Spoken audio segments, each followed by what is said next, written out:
Podcast Três Irmãos na área, quem fala com vocês mais uma vez, Rodrigo Chorró, do meu lado, meu brother, meu irmão Roberto Andrade Filho, Borracha, na mesa operando, nosso diretor Pedro Henrique. E aí, Robertinho, como é que você tá? Tudo bem? Fala aí, meus irmãos, beleza? Eu tô muito bem. Cara, já vou pedir pra você, se você estiver aí, já dá like, já compartilha e se inscreve no nosso canal. A gente precisa muito que você seja um inscrito. Vários de vocês foram desinscritos, mas a gente precisa que você verifique. Já que tá olhando, já se inscreve. Olha aí, Robertinho, lutando e brigando pelos inscritos. A gente tá precisando disso demais. A gente tem performado muito bem, mas isso não tem se refletido no nosso número de inscritos. Eu fico muito triste com isso. Eu fico, decepcionado com os nossos irmãos nesse momento. Não, tá bom, Robertinho. Tá crescendo. O negócio é que realmente você tem razão. A galera tem que se inscrever. Tá bom, mas pode ser melhor, né? Tá bom. Não vamos reclamar, não. Pode ser melhor. Não vamos contentar com nada menos do que o máximo, até porque hoje a gente trouxe o máximo da saúde aqui do corpo sadio, boa, da mente. A mente a gente tem uma irmã e esse cara aqui é o que completa a saúde falando do corpo, né? De saúde, da forma correta de se manter Vamos forte. falar de saúde, longevidade, né? Falar o que o Robertinho usa pra continuar esse grotão novão aí, né? Mas antes, Robertinho, eu preciso também agradecer o parceiro desse canal aqui, que é a Guruja Concurso, que é uma grande oportunidade que você pode usar para mudar a sua vida, né? A Guruja, ela prepara você para concursos públicos, onde você vai receber os melhores salários do funcionalismo público e atuar em cargos de Receita Federal, Receita Estadual, área de controladoria. Realmente é algo que pode mudar a sua vida. Então, se você tem terceiro grau completo, tem o link na descrição, QR Code na tela. Acessem agora a Guruja. Você vai se deparar com os melhores professores do Brasil, traçando planos de estudo e acompanhando você até você passar. E a Guruja aprova mesmo. Então conheçam essa plataforma, você tem 7 dias pra você experimentar ela. Você vai gostar muito. E aí, Elimar Moura, tudo bem? Tudo bem. Prazer estar aqui com vocês novamente. Agradeço primeiramente a Deus, né, por ter aberto essa porta, né, essa amizade que a gente mantém. E sempre que a gente vem aqui é um prazer compartilhar conhecimento, inclusive combater também a quantidade de informações falsas, enganosas, desinformações, que vão cada vez mais complicando a cabeça das pessoas. Porque infelizmente nem todo mundo consegue filtrar aquilo que é informação, principalmente embasada naquilo que a pessoa pensa. Todos nós temos opiniões diversas nos mais diversos assuntos. E na área de saúde não é diferente. Então tem muitas pessoas que vão para as redes sociais e ele coloca a opinião dele. E algumas pessoas acatam aquilo e trazem como verdade. E a gente sabe que a ciência, ela não pode ser pautada em opinião própria. Ela tem que ter embasamento científico e prático. Só para você ter noção, bem recente, né, para exemplificar o que eu estou falando, eu fiz uma publicação, foi até uma entrevista sobre gorduras, né? Os óleos que as pessoas usam. E a pergunta que a repórter me fez foi uma pergunta muito simples. Ela perguntou, Elimar, é mito ou verdade? A banha de porco é melhor que o óleo de soja? E eu fiz uma explicação embasada no que a gente vê no dia a dia e naquilo que a ciência prova. Principalmente no que diz respeito à composição química dos dois tipos, né, de óleos, vamos falar. A banha de porco ela é usada há séculos e séculos e séculos. A gente sabe que ela tem propriedades muito mais benéficas do que o óleo de soja. E quando você pega o óleo de soja, o óleo de milho, o óleo de canola, ele passa por processos de clarificação, de filtragem, de clareamento e por aí vai. E sabe lá o que se usa na parte química, né? Para chegar nesse padrão, aquele óleo bonitinho lá, colocado na prateleira. E o grande problema na nossa sociedade ocidental é que as pessoas já consomem uma carga muito grande de ômega 6. Ele é necessário? É, só que o excesso é pró-inflamatório. E aí às vezes as pessoas não entendem porque ele tem tanta inflamação. E já a banha de porco, ela tem uma carga muito boa de ômega 3. E ela tem um outro tipo de ácido graxo chamado ácido graxo oleico, que se assemelha muito ao azeite. Não é a mesma coisa, mas se assemelha ao azeite. Consequentemente, as pessoas, quando são esses assuntos mais populares, surgem as pessoas que às vezes não têm um conhecimento prático. Eu observo no meu consultório constantemente, quando eu converso com algumas pessoas, quando eu pego um lipidograma completo, eu não estou falando só do colesterol, olho tudo, inclusive ApoA1, ApoB, que é a apolipoproteína 1 e B, que é extremamente importante. A gente tem a ApoA1, que é uma fração não aterogênica, ela é do bem. A ApoB, ela já é ruim, ela não pode ficar alta. E tem uma outra estrutura chamada lipoproteína A, que é extremamente aterogênica. O que é isso, Elimar? tende a formar placas. E aí, paralelo a isso, eu olho o processo inflamatório, a gente usa a proteína C reativa, dá para olhar a homocisteína, enfim, você olha o contexto como um todo. Aí eu converso com a pessoa. Amigão, onde é que você mora? Ah, eu moro num sítio. Como é que você produz seu alimento do dia a dia? Você cozinha com o quê? Eu uso a banha de porco. E aí você olha os níveis de HDL dessa pessoa, é extremamente alto. E o HDL é uma molécula desejável. E a LDL, boa. Já a LDL, ela não pode ficar extremamente alta, e não que a LDL seja do mal, mas se ela tiver 3 características, se ela for oxidada, pequena e densa, aí infelizmente ela começa a ser mais aterogênica. E tudo depende também da saúde do vaso. Então todas essas explicações é para as pessoas entenderem que conforme o tipo de gordura que ela usa para o dia a dia, principalmente quando se trata de frituras, quando você pega um tipo de óleo desse e coloca, aquece, você aumenta uma série de substâncias como a própria acroleína, que é cancerígena. E já na banha de porco você não oxida ela da mesma forma quando você eleva a temperatura. Pô, por isso que o Albertinho tá cheio de HDL. Lá na roça é só banha de porco, velho. É isso e eu nem sabia que eu tinha HDL, eu sabia que eu tinha banha lá pra fazer a fritura lá, é só isso que eu sabia. Você estimula o HDL, nós estamos falando de longevidade. Então, quando nós observamos no passado, a gente não via essa quantidade imensa de pessoas com doenças cardiovasculares. No caso, nós não estamos falando só do infarto. AVC, placas de ateroma, que são as placas que entopem as carótidas. Hoje mesmo eu avaliei uma paciente que ela tem placas de gordura até na artéria aorta abdominal, que é um vaso muito grande que nós temos aqui, que irriga toda a região do peritônio. Já tava com placa. Lá, né? E muitas vezes isso vem de uma série de fatores, mas dentre elas o tipo de gordura que a pessoa utiliza no dia a dia. E olha que é uma artéria extremamente calibrosa. Como é que a gente pega isso? Através de um exame que eu sempre peço também, que é a ultrassom abdômen total. É óbvio que o foco ali é olhar fígado. Muitas pessoas que usam esse excesso de óleo junto com excesso de carboidrato também tem gordura no fígado. E isso é um grande problema do século. Até crianças às vezes têm esteatose hepática. E aí muita gente tem um cansaço fora do comum. E ele não entende. Ele pensa que é questão hormonal, mas não. O fígado ele é como se fosse um filtro. Tudo que entra no seu organismo, o filtro é como se ele fosse um porteiro de um condomínio.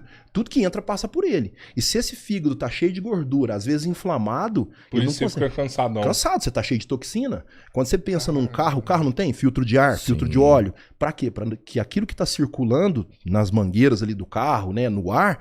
seja limpo, o mais puro. Então, não é só os rins que trabalham nesse processo de filtragem, o fígado também.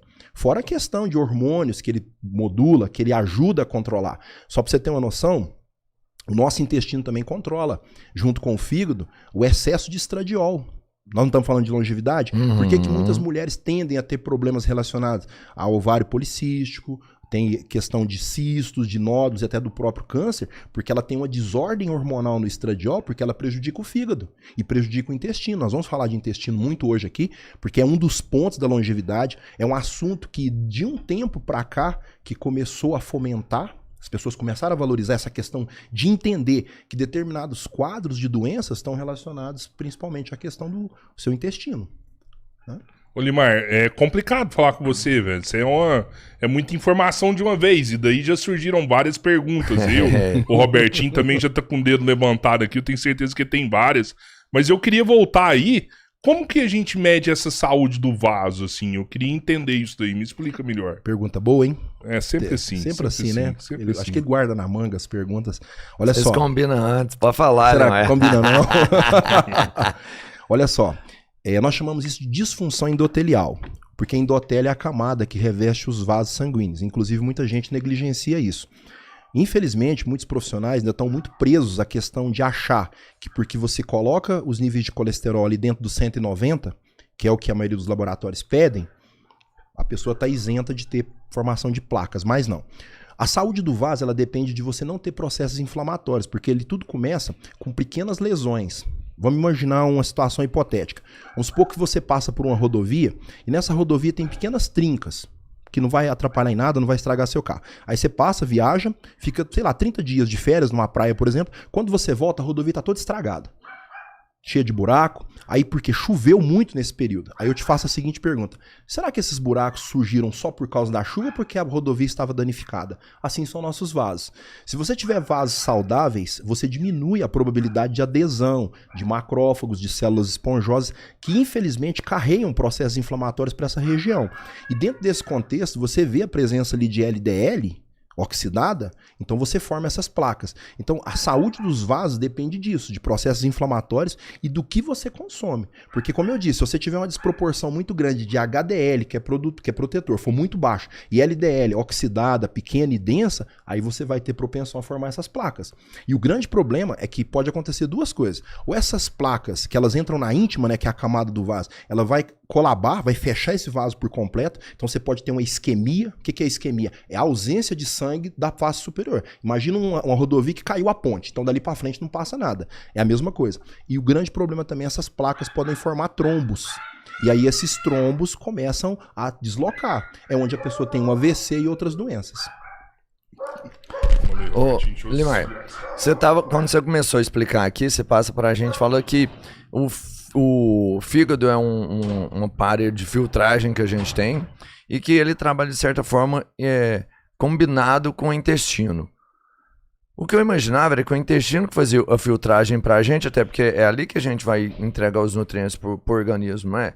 Como é que você vai saber a quantidade que você vai pôr dentro do intestino ali pra não relaxá-lo e depois que não seja também pensando não só em comer muito e relaxar o intestino, mas uma quantidade que sempre vai estar sobrando para sobrecarregar o fígado? Pergunta boa. Na verdade, o fígado ele tem essa capacidade. A gente combina também. Também, né? Os dois também combinam. O que acontece? O que mais sobrecarrega nosso fígado também é o excesso de carboidratos. Por isso que a esteatose hepática ela é causada principalmente pelo excesso de açúcar. Então, nós sabemos, através de uma dieta, que dá para pegar em alguns exames. Olha só que interessante, o link que a gente faz. Existe um biomarcador chamado hemoglobina glicada.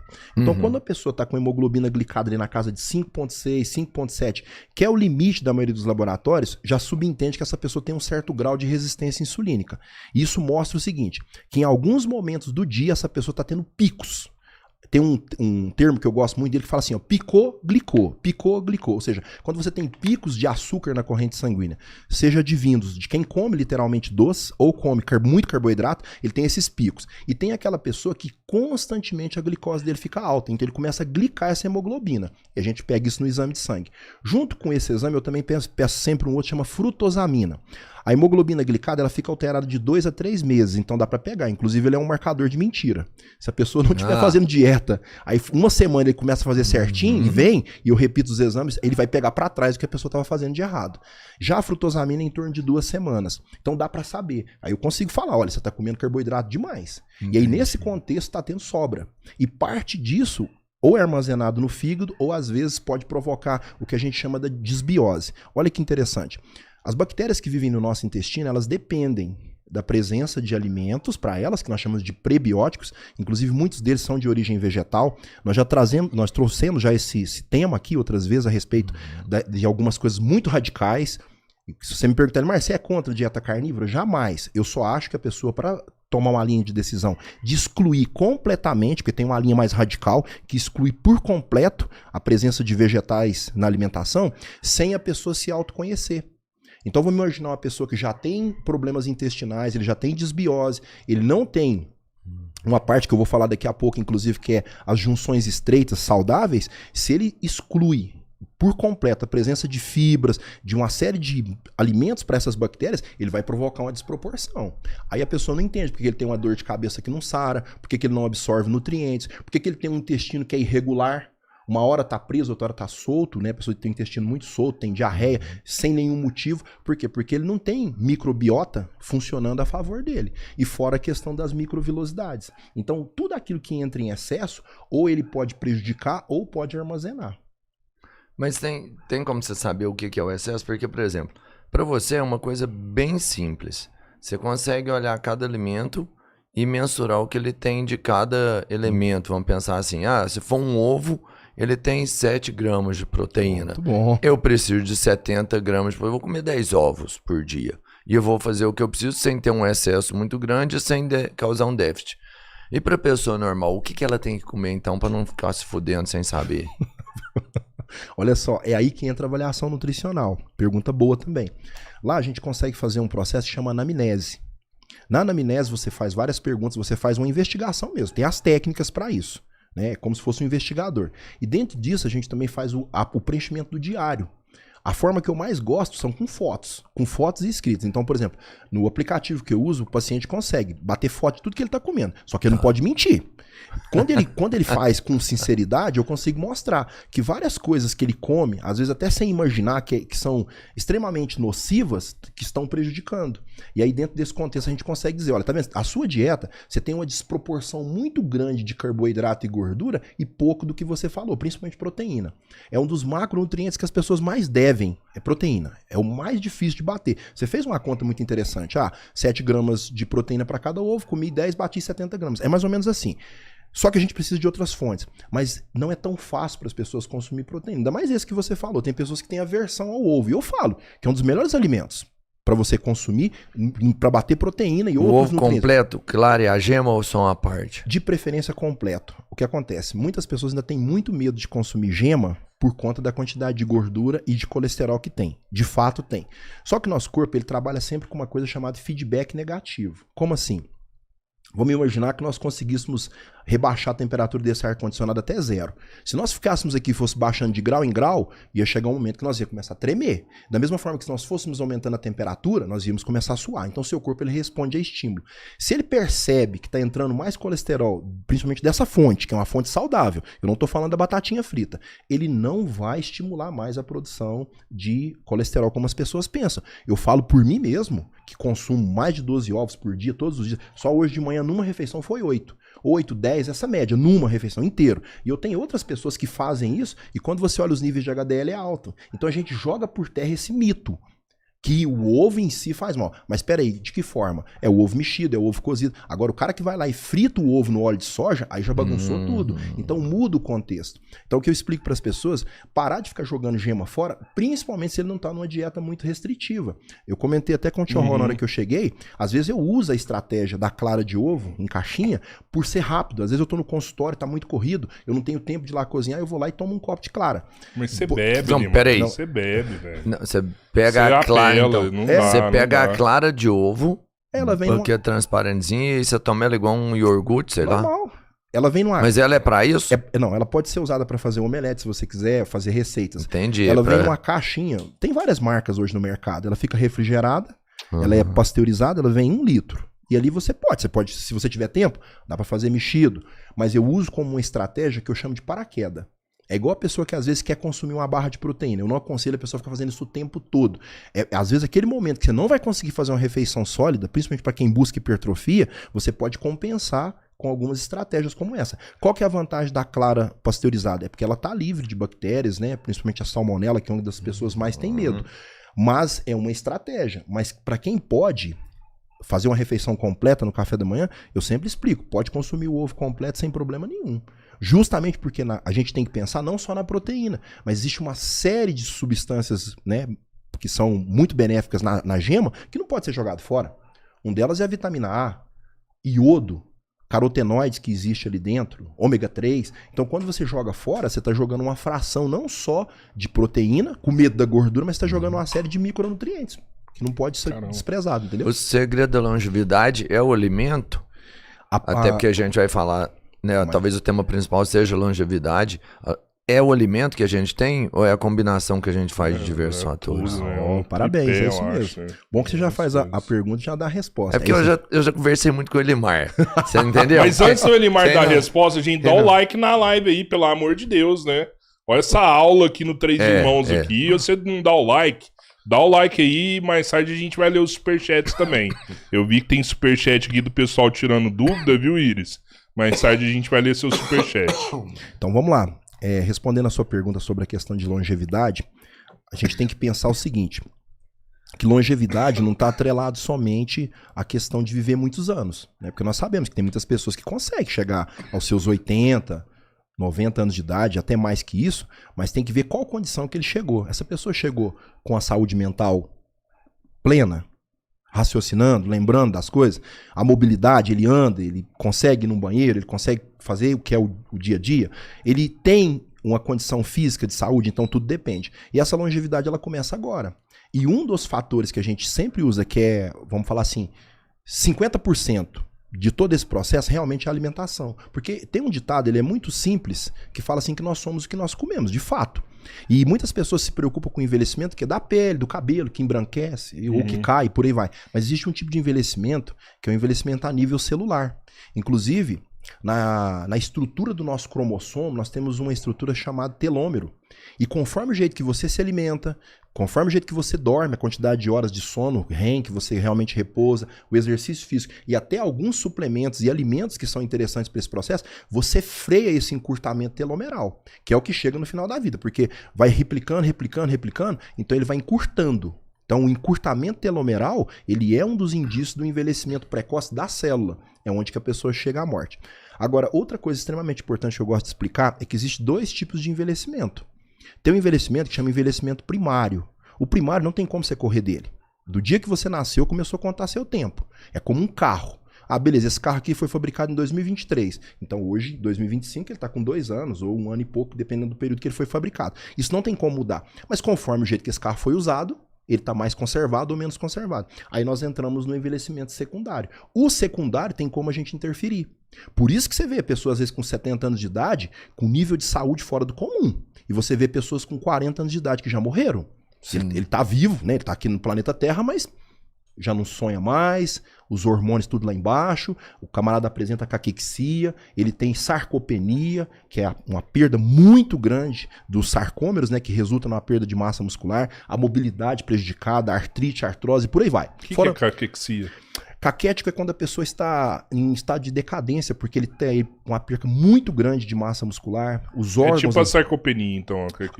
A sarcopenia, ela tá ligada mais à massa muscular. A caquexia é um conjunto de danos que a pessoa consegue promover na estrutura corporal como um todo. Por isso que a gente fala assim, nossa, esse senhorzinho tá todo caquético. Eu ia falar. Destruído. Então, você nunca ouviu falar esse trem que não, caquético tipo, sim, você né? Tá caquético, é como se fosse um velhinho bem acabado mesmo, né? É um como termo se, que eu como se achava. olhar Mas é um total, assim, é uma avaliação total de porque a caquexia, corpo, mente, massa muscular, órgãos de uma maneira geral, estado de saúde, capacidade de vigor físico que é depletado. E às vezes você vê pessoas de 80 anos de idade trabalhando na zona rural que dá inveja. Eu até brinco muito que tem gente que não consegue trabalhar com idoso desse, sei lá, até o meio-dia. Deu 10 horas da manhã, ele pede arrego, pega o carro e vai embora. Por quê? Porque esse envelhecimento secundário que está acontecendo hoje, muitas pessoas acham que isso é bobagem. Você preocupar com a alimentação, tirar um tempo para comer. É uma das coisas que eu mais escuto no consultório. Ah, eu não tenho tempo. Ah, você não tem tempo? Não, mas daqui a pouco você vai ter que arrumar tempo para ficar doente. E dá trabalho. 50% é alimentação, então. Quantos por cento é sono e quantos por cento é atividade física? Os restantes. E fora a questão também, que eu falo, muitas pessoas confundem isso, não é que seja obrigado. E, no mínimo, 15 a 20% ali dentro desse contexto, a suplementação também. Por quê? Por mais que a pessoa tente comer bem, ele acha que ele consegue bater tudo. Uma série de nutrientes. Agora há pouco nós estávamos conversando, o Pedro falando que está com deficiência de vitamina C, vitamina D. E o Pedro é um jovem, para quem nunca viu o Pedro, é um rapaz de 25 anos. Você olha pra ele, tá tudo em dia, né? Assim, você olha pra ele, externamente falando, né? ele tá muito bem, né? Por isso, por isso que quando a gente fala de suplementação para as pessoas que têm mente aberta, ele fala realmente, alguns nutrientes eu não vou conseguir bater só com a dieta. Por isso que dentro desse contexto da longevidade existem alguns que são importantes. Eu posso citar, acabei de falar, a vitamina D3, que hoje nem considerada mais como vitamina somente, ela não é. Ela é considerada um hormônio pela quantidade de reações que ela modula, inclusive relacionada à questão de depressão, de ansiedade, porque quando o sistema nervoso central não está funcionando bem, nada vai bem. Imagina uma pessoa que já acorda cansada, não tem ânimo para mais nada, a criatividade está lá embaixo. Modulação de hormônios, porque quando a gente fala de hormônios, o pessoal já assusta, mas não. A insulina, por exemplo, é um hormônio, a testosterona, que é importante tanto para o homem como para a mulher, e depende da presença de vitaminas, como é o caso da vitamina D3, você depende do zinco para essa produção, da vitamina E para agir a nível de testículo. Então, quando a gente descobre esses déficits e a gente percebe que pela rotina diária da pessoa, ela não vai conseguir bater essas metas com alimentação, é interessante. Repito para as pessoas entenderem, é interessante, não é que seja obrigado. Mas, infelizmente, hoje nós temos muitos profissionais da área de saúde, isso aqui não funciona. Como é que eu tenho certeza disso? Eu vejo pessoas que num segundo retorno, quando ele volta no consultório, falam, mas sou outra pessoa. Eu até me arrependo de não ter começado isso antes, porque a máquina ela é ajustável. Não sei se vocês lembram aí quando aqueles carros mais antigos, carburador, ele desregulava muito. Mas a hora que você mandava regular, você falava, nossa, mas esse carro meu tá bom. Mas não é que o carro tava velho, capenga, caquete, como nós estávamos falando agora há pouco, mas é porque ele desregula. E o papel dessas vitaminas e minerais que a gente pode suplementar buscando a longevidade é justamente isso, você ter mais saúde. Você quer um exemplo? Iodo. Eu sempre falo, isso é uma coisa muito grave na área de saúde. Quando a gente está avaliando um paciente, o nosso olhar clínico, você bater o olho no paciente, você olha a pele, você olha cabelo, você olha aspecto físico, até o modo da pessoa andar. Você vê várias coisas, se você tiver essa perspicácia. Recentemente eu atendi uma paciente online, estava ela e o esposo, era do Nordeste, né? E eu conversando com eles, brincando de forma descontraída, eu comecei a observar nessa região do pescoço, que ela tinha um aumento muito considerado nessa região. E eu já suspeitei que ela tivesse com nódulos. E aí eu perguntei, falei assim, você já fez alguma vez ultrassom da sua tireoide? Ela falou, nunca fiz. Falei, vamos fazer? Aí, como eu trabalho em parceria com alguns médicos, vamos pedir. Fez o pedido da ultrassom e eu desconfiei também que ela estava com bócio. E estava mesmo. O que é bócio? Bócio é um aumento. É tipo aquele papo? É o papo. É o papo? Em pleno século XXI as pessoas acham que não tem mais bócio. Tem. Cara, eu lembro que quando eu era menino, era assim, você via algumas pessoas, mas hoje realmente eu não vejo mais não, hein? É porque é o seguinte, em 1953 foi criada uma lei que obriga a colocar o iodo no sal. Então o sal, ele é iodado, não é porque as empresas são boazinhas, é porque foi uma das medidas que eles tomaram na época, porque o índice de bócio, principalmente em regiões longe do mar, eram, né? Os números eram muito alarmantes. Então, o bócio, não é que necessariamente num primeiro momento ele vira câncer, mas ele traz uma série de desordens, principalmente quando ele está associado a nódulos e cistos. Então, a partir dessa data, colocou o iodo. Só que esse iodo, para algumas pessoas, não é o suficiente. Isso é uma prova do que eu falei agora há pouco, que não adianta a gente querer padronizar algo para todo mundo. Cada pessoa tem necessidades individuais. E essa pessoa estava. Beleza, fez a ultrassom. Ela estava com nódulo. Existe uma diferença entre nódulo e cisto. O cisto, geralmente, ele tem líquido no interior. Ele é um cisto mole. O nódulo, não, ele já é uma massa. Na maioria das vezes é uma massa. E na tireoide existe uma classificação internacional que a gente chama de THARD. Começa com THARD 1, 2, 3, 4, vai até o 5. Ela já estava no 4. O 4, ele é o intermediário. Existe um risco de ser maligno, que é maior do que o 3, o 2 e o 1, obviamente. Não chega a ser um câncer, mas já é um alerta. E não é pela idade dessa moça, que ela era relativamente nova, para estar com nódulo e cisto. Então, o que a gente explica, e com o bócio também, que é importante fazer exames laboratoriais. E que o profissional de saúde tem essa atenção. Porque numa consulta de 5 minutinhos não dá para ver nada, não tem como. É como você levar o carro na oficina, o cara correu o olho ali, não, seu carro não tem nada não. Fala, mas meu carro não tá andando bem, tá gastando muito. Então tem que deixar o carro lá para ele fazer uma revisão total, passar aparelho e por aí vai. E muitas vezes você olha o paciente, você vê algumas desordens. É lógico que ela não ficou feliz em descobrir um problema desse, mas me agradeceu, falou, não, você teve a iniciativa de pedir algo que ninguém nunca me pediu. E em uma consulta, a primeira parte que você olha numa pessoa é essa parte frontal aqui. Será que ninguém nunca tinha visto isso? Estava muito grande. Eu consegui ver pela câmera. Ah, mas Limar, então porque você é o fodão? Não, não é isso. É porque às vezes falta um pouquinho mais de amor a que a pessoa está fazendo. Porque num quadro desse, a gente não corrige... Falta amor, assim, desculpa eu te interromper. Falta amor ou falta o conhecimento? Às vezes falta os dois. Porque às vezes você tem a informação e não sabe ler o que está escrito ali. E falta também o interesse, né? Eu vejo que muitas vezes a pessoa vem sempre naquele basicão. Porque quando você pega exames laboratoriais, que você bate o olho e fala assim, ah, tá normal, beleza. Mas aqueles números, eles são números estatísticos. Você pode perceber que tem alguns números ali de referências que ele só fala assim, adulto, de tanto a tanto. Ah, mas peraí, adulto de que idade? De 20 anos de idade? 60? Entende? Então tem alguns perfis ali que não servem. Por isso que no processo tem que ser individualizado. Você pega um paciente, você vai olhar o histórico dele, você vai olhar qual que é a conduta dele, o que é que ele faz, o que é que ele trabalha.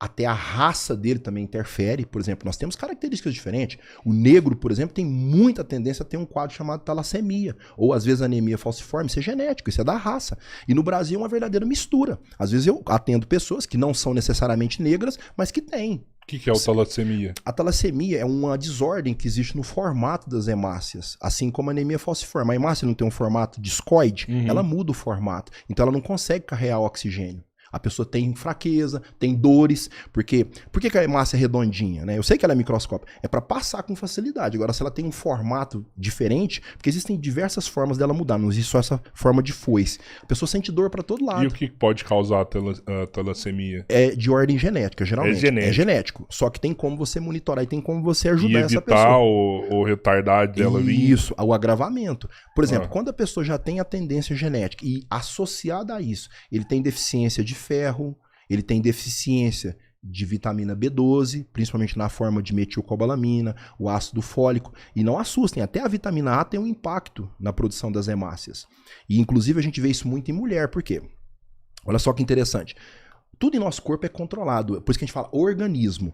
Quem é responsável por estimular a produção de hemácias são dois órgãos extremamente importantes, que são os rins. Eles produzem um hormônio chamado eritropoetina, que controla essa produção de hemácia. Só que as mulheres, no geral, elas têm menos testosterona que o homem, obviamente, né? Então ela também tende a produzir menos hemácia. E também pela questão da maioria delas, né?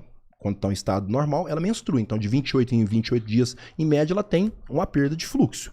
Então, isso também dificulta. E se ela ainda tiver uma dieta inadequada e deficiências nutricionais do que eu falei, ela vai tender a ter uma anemia. Associada a uma talassemia ou não. Por isso que eu falo que não é só a raça negra, tem muitas mulheres que têm. E, às vezes, coisas simples que você olha no hemograma. Ah, mas beleza, a hemácia tá... As hemoglobinas estão aqui na casa de 12, a hemácia está na casa de 3,8 milhões, o hematócrito está na casa de 38, tá bom. Não, tá baixo, tá ruim.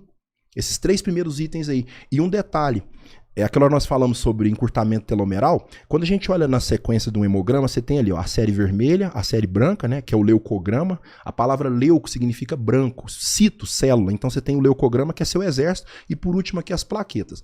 Quando você vem aqui no hemograma na primeira parte, o último item que vem aqui chama RDW. O que a gente consegue pegar aqui no RDW? Existe um quadro que a pessoa começa a produzir hemácia de qualquer tamanho. E a hemácia ela tem um padrão. Então a pessoa começa a apresentar desordem. Ele tem um distúrbio em que ele produz uma carga muito alta. Hoje mesmo eu peguei um paciente que o dele era 17. E um número muito bom é na casa de 11. Por que essa pessoa está apresentando? Ela está apresentando uma desordem que reflete diretamente lá no encurtamento telomeral. Que, entre aspas, tem uma ligação com o tempo de vida dessa pessoa. Primeira vez que eu li sobre isso eu estranhei. Falei, mas no hemograma? É, no hemograma. O sangue dele está envelhecendo. É porque mostra que ele está produzindo célula com desordem. Sim. Com uma variação que isso mede a dispersão. É porque teve um encurtamento dos telômeros, ele né? Tá então tem um envelhecimento celular. É, porque mostra também, o RDW alterado mostra inflamação. E inflamação é um dos fatores que estimula muito o envelhecimento, acelera muito.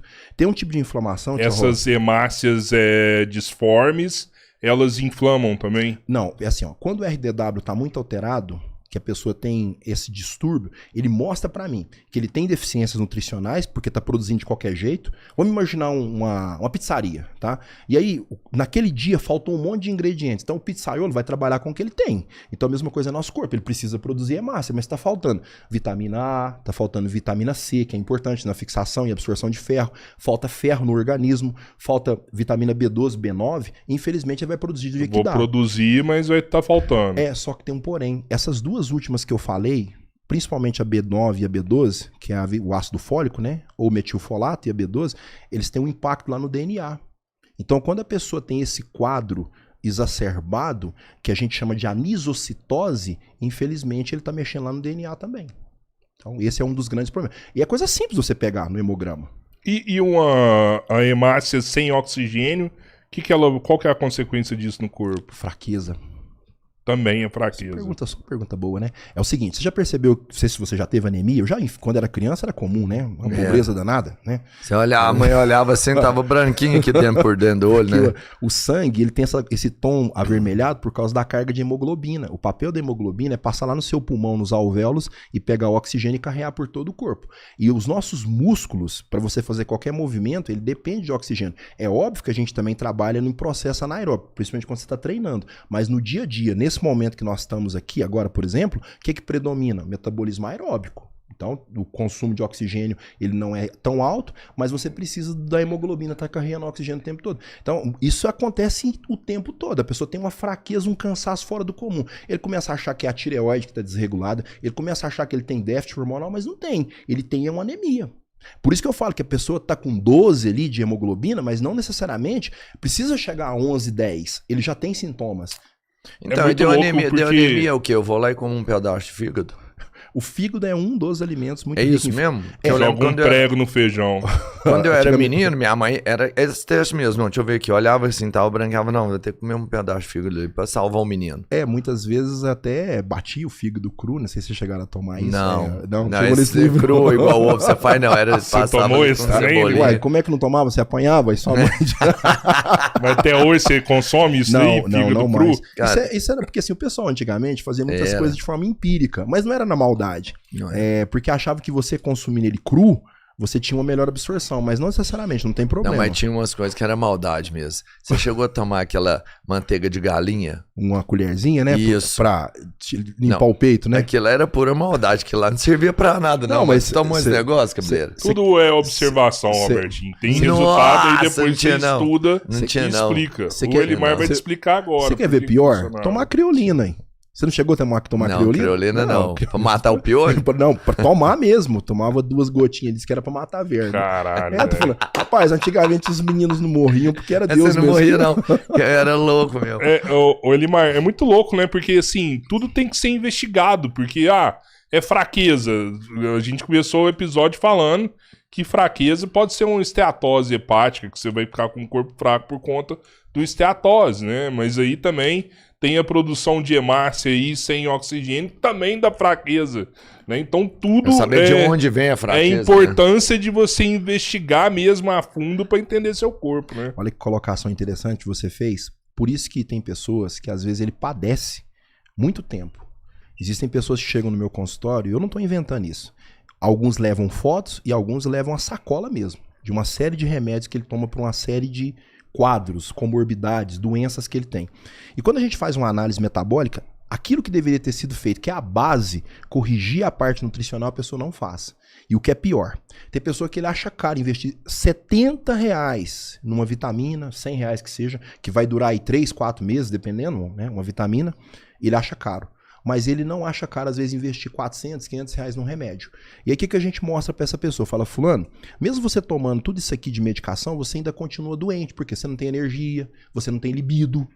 E quando eu falo de libido, nós já conversamos isso aqui antes, eu não tô falando só no sentido sexual, é pra tudo, é vontade de viver mesmo.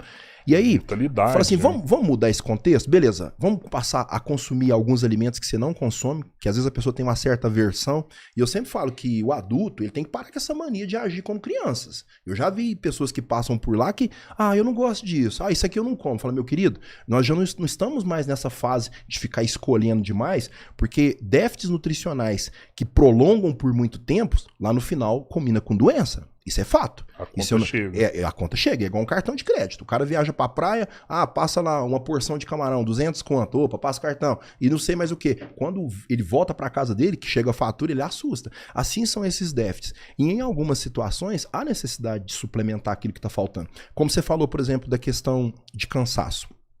Nós temos uma estrutura que predominantemente ela fica, né? Vamos pensar em 3 pontos: no cérebro, coração e músculo, chamado mitocôndrias. E muitas pessoas têm disfunção mitocondrial por uma série de fatores, até pelo estresse demasiado. A pessoa é estressada o tempo todo e ainda acha bonito falar que é estressado. Né? E aí ele tem um cortisol que nunca baixa. Infelizmente o cortisol depleta uma série de processos relacionados à questão de massa muscular, dificulta o emagrecimento, atrapalha uma área do nosso cérebro chamada hipocampo e de quebra também provoca disfunção mitocondrial. Quando você vai lá e corrige esses fatores, a pessoa passa a ter mais energia, porque ela funciona como se fosse uma usina. Uma das vitaminas que é importante para esse processo é a vitamina B6, que é a piridoxina, e muita gente tem deficiência, é uma das que eu sempre peço. Paralelo a isso, existe uma outra suplementação que eu sempre recomendo, para quem pode, obviamente, usar a coenzima Q10, porque ela é necessária. Aí tem algumas pessoas que escutam na internet, mas isso aí não presta para nada. Aí eu falo assim, cara, presta atenção, tem coisas que você tem que ter sua opinião própria, você tem que ter sua experiência. E muitas pessoas, quando eu falo, vamos fazer uma suplementação, 200 mg por dia, na forma de ubiquinol, que funciona muito bem, a pessoa fala, cara, aquele cansaço meu acabou. Por quê? Tem coisas que vão funcionar muito bem para alguma pessoa, por quê? Porque ele faz a um longo prazo, mas tem pessoas que acham que suplementação é milagre, e não é igual você tomar uma cafeína. Se você tomar uma cápsula de cafeína de 410 mg aqui agora, daqui poucos minutos você vai sentir o efeito dela. Mas tem algumas vitaminas, minerais que você suplementa, como esse componente que eu estou dizendo, que não dá para classificar como mineral, muitos até chamam de vitamina Q, a coenzima Q10, você não vai ver um efeito da noite pro dia, entende? É um imediatismo que nós vemos nas pessoas. É igual o tal do caso do emagrecimento, que é um dos assuntos que nós vamos falar, que é importante na longevidade também. Mas as pessoas têm que parar de ser imediatista, achar que vai começar a usar um suplemento e no outro dia ele já tá forte igual o Superman. Não é bem assim que funciona. Mas eu vejo que o problema do suplemento não é só esse, assim. Eu acho que existe um certo preconceito em cima do suplemento pelo seguinte motivo. A pessoa tá acostumada a ir lá na farmácia e comprar um remédio e ficar tomando aquele remédio no dia a dia ali e tudo.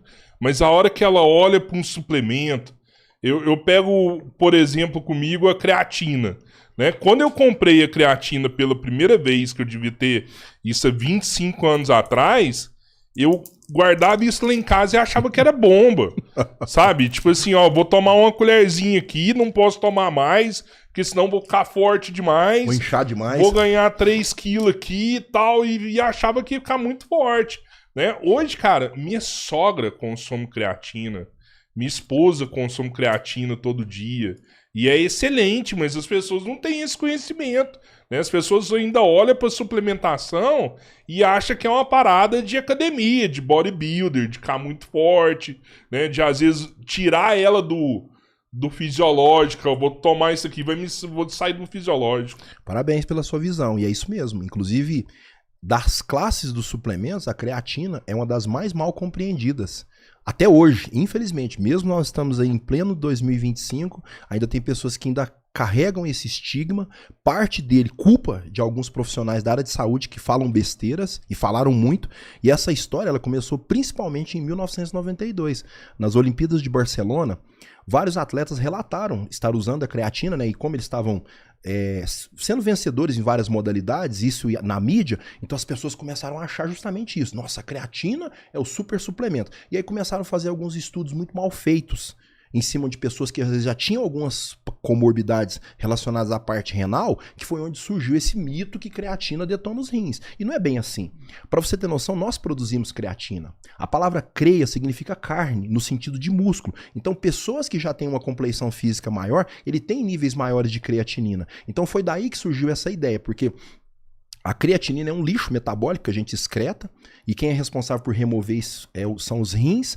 Só que muita gente embasa, porque dá para calcular em cima dos níveis de creatinina a taxa de filtração glomerular, que no caso é uma estimativa. Ou seja, quanto mais alta a creatinina, mais a taxa cai. Então, para quem não entende, ele bate o olho e fala, não, mas espera aí, ó, seus rins tá só as barbatanas aqui, né? Tá só a armação, tá todo destruído, não tem nada a ver. Porque tem como você medir a creatinina na urina e você vê que tá normal. Constantemente eu peço creatinina de 24 horas na urina. Peço ureia, você pede ácido úrico, o que você precisar. Até o próprio iodo, que é muito bom medir o iodo na urina. E paralelo a isso, tem um outro marcador que é mais fiel, que é a cistatina C. Aí sim você vê que é mito, essa história de que a creatinina, por ela estar mais alta, a pessoa necessariamente tem problema renal. Até porque várias pessoas que passam por mim nunca tomaram creatina e tem a creatinina mais alta. Mas eu olho pro camarada, o cara trabalha na roça, o cara trabalha na obra. Então ele é muito forte, ele tem muita massa muscular. Lembrando que eu falei agora há pouco. Creia significa músculo. Então, quando você entra em atividade física, o cara trabalha muito, ou exercício físico, você também quebra muito creatina. E aí a creatinina aumenta. Tanto é que tem um marcador que eu sempre peço para as pessoas, que é um verdadeiro dedo duro, chamado CPK, que é creatinofosfoquinase, que é uma enzima. Quando a pessoa faz exercício extenuante ou trabalha muito forte, né, que você já teve o prazer de fundir uma laje, o camarada, se ele no outro dia ele medir a CPK, ela vai estar alta. Tá lá em cima. E por isso que serve como marcador de treino. Às vezes, como eu atendo também crianças, adolescentes, eu tenho um paciente, né, adolescente, ele é jogador de tênis. Uma vez que eu pedi a CPK dele extremamente alta, porque mostra que é uma atividade também, um exercício físico que é extenuante. Não é só a musculação. Futebol, tem vários que fazem, praticam futebol, às vezes a natação. Até esses dias, né, eu brincando com uma paciente minha, ela ficou preocupada, já tá com seus 60 anos, treina muito forte, inclusive a estrutura muscular dela é muito grande, tanto a creatinina dela é mais alta, e eu pedi a CPK dela, e tava muito alta, ela mandou mensagem desesperada, eu comecei a rir, eu falei, você quer trocar comigo, né, brincando, eu falei, não, isso aqui é muito bom, você fez como eu pedi, a pessoa treina, e você vai lá e mede, então a CPK ela tem que subir, até isso mostra se o treino da pessoa precisa ser ajustado, isso não é culpa da academia, não é culpa do personal, não é culpa às vezes até do próprio aluno, porque o corpo se adapta ao estímulo. Por isso que é importante você ter estímulos diferentes no treinamento. Não necessariamente só carga, mas você mudar o estímulo, porque o corpo vai acostumando. Qual que é a ação da creatina no seu cérebro? Olha que coisa interessante. A creatina, ela é um doador. Porque quando você pega a creatina, chama fosfato de creatina. Então você tem ali uma molécula que é de fósforo ligada. Todas as vezes que você produz energia, que seu corpo quebra ATP, o ATP sai de ATP para ADP. E ele fica ali como se fosse de braço cruzado, esperando a chegada de um fósforo para regenerar. Então é como se você... Vamos pensar um exemplo bem bobão para você entender. Você é caminhoneiro. Aí você viaja para lugares onde não tem como você abastecer. E você manda instalar no seu veículo, né, no seu caminhão, um tanque suplementar. Então, ao invés de você conseguir, sei lá, transportar 400 litros de diesel aqui, você tem mais um outro tanque. Então, a creatina é como se ela fosse uma ajuda para o cérebro. Pessoas que estudam, que trabalham muito, que têm um certo cansaço, você tendo a creatina disponível, você amplia a capacidade desse cérebro continuar trabalhando. Simplesmente por essa doação de fósforo, que é a mesma coisa que acontece no músculo. Por isso que a pessoa que às vezes treina, ele percebe que ele consegue durar mais tempo, ele consegue fazer séries maiores ou terminar as séries com mais energia. Porque no caso do nosso cérebro, não, ele não funciona sem oxigênio. Mas o exercício de musculação, principalmente o exercício vigoroso, ele funciona anaeróbico. Ele é um exercício anaeróbico. Você pode estar aqui fazendo a rosca direta e conversando com ele tranquilo, mas as fibras musculares aqui do seu bíceps, elas estão trabalhando de forma anaeróbica. Ela favorece, então, a quebra do ATP e fornece energia pro neurônio... Ela consegue ajudar a regenerar os ATP, porque você quebra ATP o tempo todo. Nesse momento você está quebrando. Sim. Só que em menor quantidade. Mas o problema é que... Ela ajuda a formar ele de novo para você poder quebrar ele de novo, é isso. Para você ter noção, em torno de 20% das calorias que a gente utiliza diária é o cérebro. E você vê que é um... Eu não acredito. Se fosse, era para mim estar muito magro, velho. Mas é porque você compensa. E quando é uma criança... Ou não, né? Às vezes ele não é o que ele acha que ele é, a máquina. Pode ser. Ele se acha uma máquina. Já eu fico calado, mas eu não engordo nunca, né? Foi mal, gente. Eu tava brincando, era uma zoeirinha. Eu fico calado, mas não engordo. É porque conforme o nível de atividade cerebral, esse cérebro também cansa. Por isso que alguns suplementos, eles servem para ajudar o sistema nervoso central a trabalhar melhor. Que é um exemplo, muitas pessoas têm dificuldade de memorização, cansaço. Quando você olha a vitamina B12 dele tá baixa. Na casa de 200, 300, ele, tá dentro da referência? Tá na referência. Só que para aquela pessoa 300 é pouco. Aí você vai lá e faz uma suplementação sublingual, na forma de metilcobalamina, que é muito melhor a absorção sublingual. Daí um mês a pessoa é outra. Coisa simples. É óbvio que a gente olha outros fatores, mas a gente sempre não trabalha nessa via, né? Eu chamo isso de pensamento reducionista. Você não vai usar só um ponto, você olha outro, você não está devendo outros fatores. E o que eu sempre falo também, cérebro cansado, muitas vezes é sono ruim. A pessoa tem um cansaço que não passa porque ele não dorme bem, não consegue repousar e descansar o sistema nervoso central. E um outro fator que nós já citamos aqui antes, nós estamos falando de longevidade hoje, o exercício físico é uma das formas de você melhorar a sua capacidade cerebral, a permeabilidade cerebral. Recentemente nós falamos, vamos repetir hoje para as pessoas que talvez não ouviram, quando você treina, que você faz exercício físico, você libera principalmente duas estruturas, são várias, chamado mioquinas ou miocinas. Duas delas, uma chama irisina, que funciona como se fosse um hormônio, e tem o BDNF, que é o fator neurotrófico derivado do cérebro. Ele funciona como se fosse um adubo para o cérebro. Você melhora a permeabilidade cerebral, você ajuda os neurônios. E paralelo a isso, você usar ômega 3 de boa qualidade, porque boa parte da estrutura cerebral depende do EPA e do DHA. E infelizmente, nós não falamos agora há pouco do excesso de ômega 6, que inflama muito. Se a pessoa tem muita inflamação, um dos órgãos que não aguenta essas pancadas o tempo todo é o próprio cérebro. Eu consigo manter o ômega 3 em dia me alimentando, por exemplo, com peixe ou não? Esse eu tenho que suplementar, mesmo que eu não alimento de forma natural, assim eu não vou conseguir nunca bater. Consegue, tem alguns tipos de alimentos, por exemplo, a linhaça. A linhaça é rica em ômega 3, não é da mesma forma do peixe, porque quando a gente fala de ômega 3, a gente tem que considerar esses dois fatores, a quantidade de EPA e DHA. Quando você pega peixes de águas profundas e frias, né, você tem uma carga muito alta de ômega 3. Por isso que tem aquela ideia da pessoa colocar na geladeira para ver se congela, né, para saber se é ômega 3 de verdade. Porque também não é qualquer peixe. A maioria dos peixes que nós conseguimos comprar hoje nos supermercados, na feira, enfim, a maioria são peixes de criatório. e infelizmente ele se alimenta de ração. Então a carga de ômega 3 dele não dá pra comparar com um peixe que é o nativo mesmo, né? O atum selvagem tem muito mais ômega 3. Muito mais, é totalmente diferente. A sardinha que tem muito, não é? Sardinha. Só que o grande problema da sardinha, a não ser que a pessoa consiga comprar ela Mas fresca tem ou que congelada. suplementar, né? Não tem jeito, né? Não, mas tem pessoas que conseguem consumir uma carga boa de sardinha, eu só não aconselho ficar comendo a sardinha enlatada. Primeiro, pelo tempo que ela fica ali, né? Armazenada. E segundo, por estar enlatada. Eu sempre falo, não sei se eu já comentei com vocês sobre o Oligoscan, que é um equipamento que eu uso para medir metais pesados. E várias vezes, até em mim mesmo. Uma vez que eu fiz, o meu chumbo estava alto. Não estava exagerado, mas estava fora do padrão. Por quê? Atum. Na época, lá atrás, eu consumia muito atum por causa do exército e tal. Tinha esse hábito, porque é prático. Sim. O problema é que alguns peixes, como é o caso do atum, e nós já ouvimos falar isso há muito tempo, né? Da contaminação dos mares por uma série de fatores, as pessoas acham que isso é brincadeira, que isso não é sério. E é sério mesmo, porque por ser um peixe que vive muitos anos, ele vai consumindo outros peixes e tem muito contato com muita toxicidade. A gente chama isso de sedimentação. E paralelo a isso, o processo de enlatar. Então realmente estava alto. Aí você tira esses alimentos, para de consumir, aí o chumbo cai. É óbvio que o chumbo também pode vir de outras fontes, né? Não é somente do enlatado, mas tem que evitar. Você falando de longevidade e tem um alimento, aí você agora falou que tem a parte física que tem que ser feita, mas eu vejo a longevidade associada demais à mobilidade. E isso você acaba perdendo também com a idade. Como que você faz para manter a mobilidade, por exemplo, as cartilagens em dia? Porque se você perde a mobilidade, você perde o fator de vigor físico, por exemplo, praticar atividade. Muito bom. Acho que vocês anotaram, hein? As perguntas, né?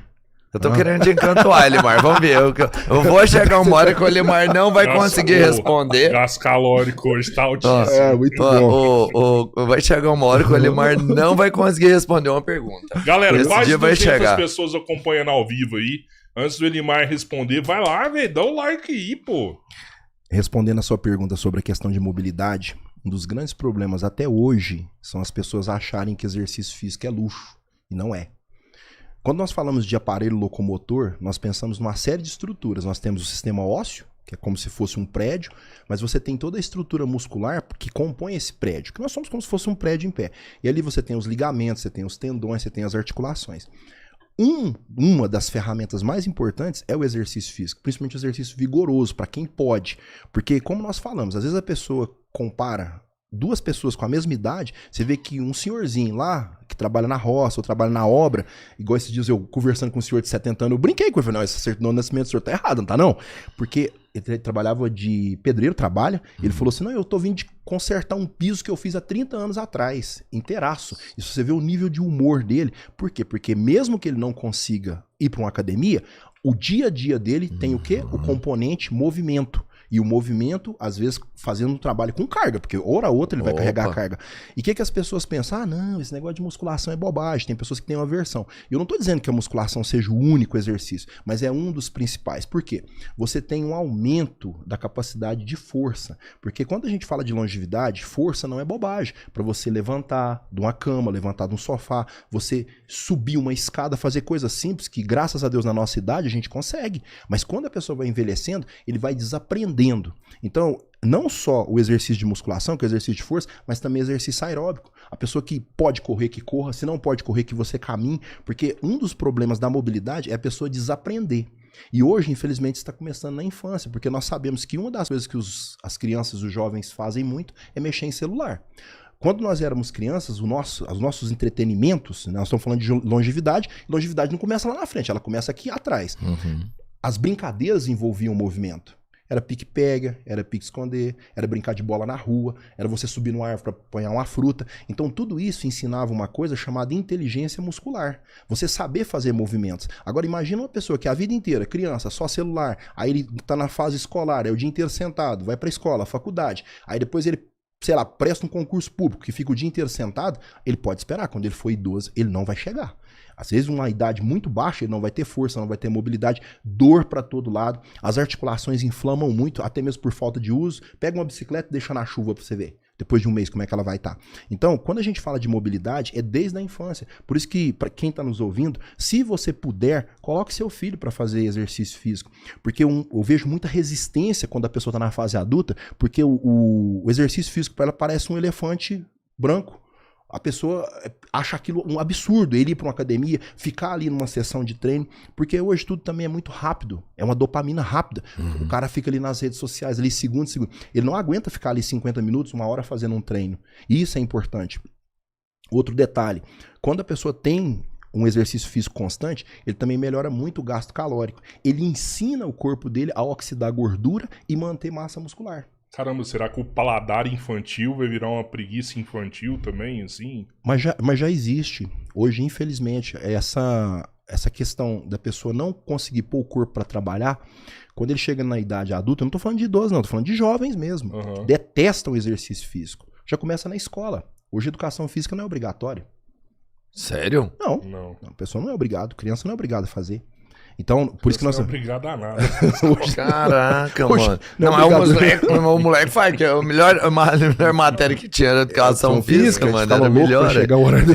Nossa. Não, um dos piores castigos que tinha era quando a diretora falava, você hoje tá sem educação física. Era castigo. Ó, não vai ter educação física. Hoje você vai fazer educação física. Então virou o contrário. E aí isso reflete na fase adulta.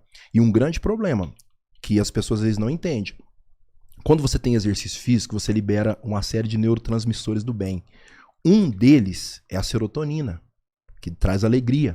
Inclusive, algumas medicações que são usadas para combater depressão, ansiedade, são recaptadores de serotonina. Mas você consegue produzir serotonina com exercício físico. Outro também, dopamina, não é essa dopamina barata.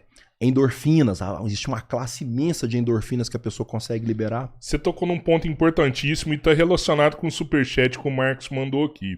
Ele falou, eu acho que o acompanhamento psicológico é a base para motivar o idoso e os futuros idosos a terem práticas saudáveis.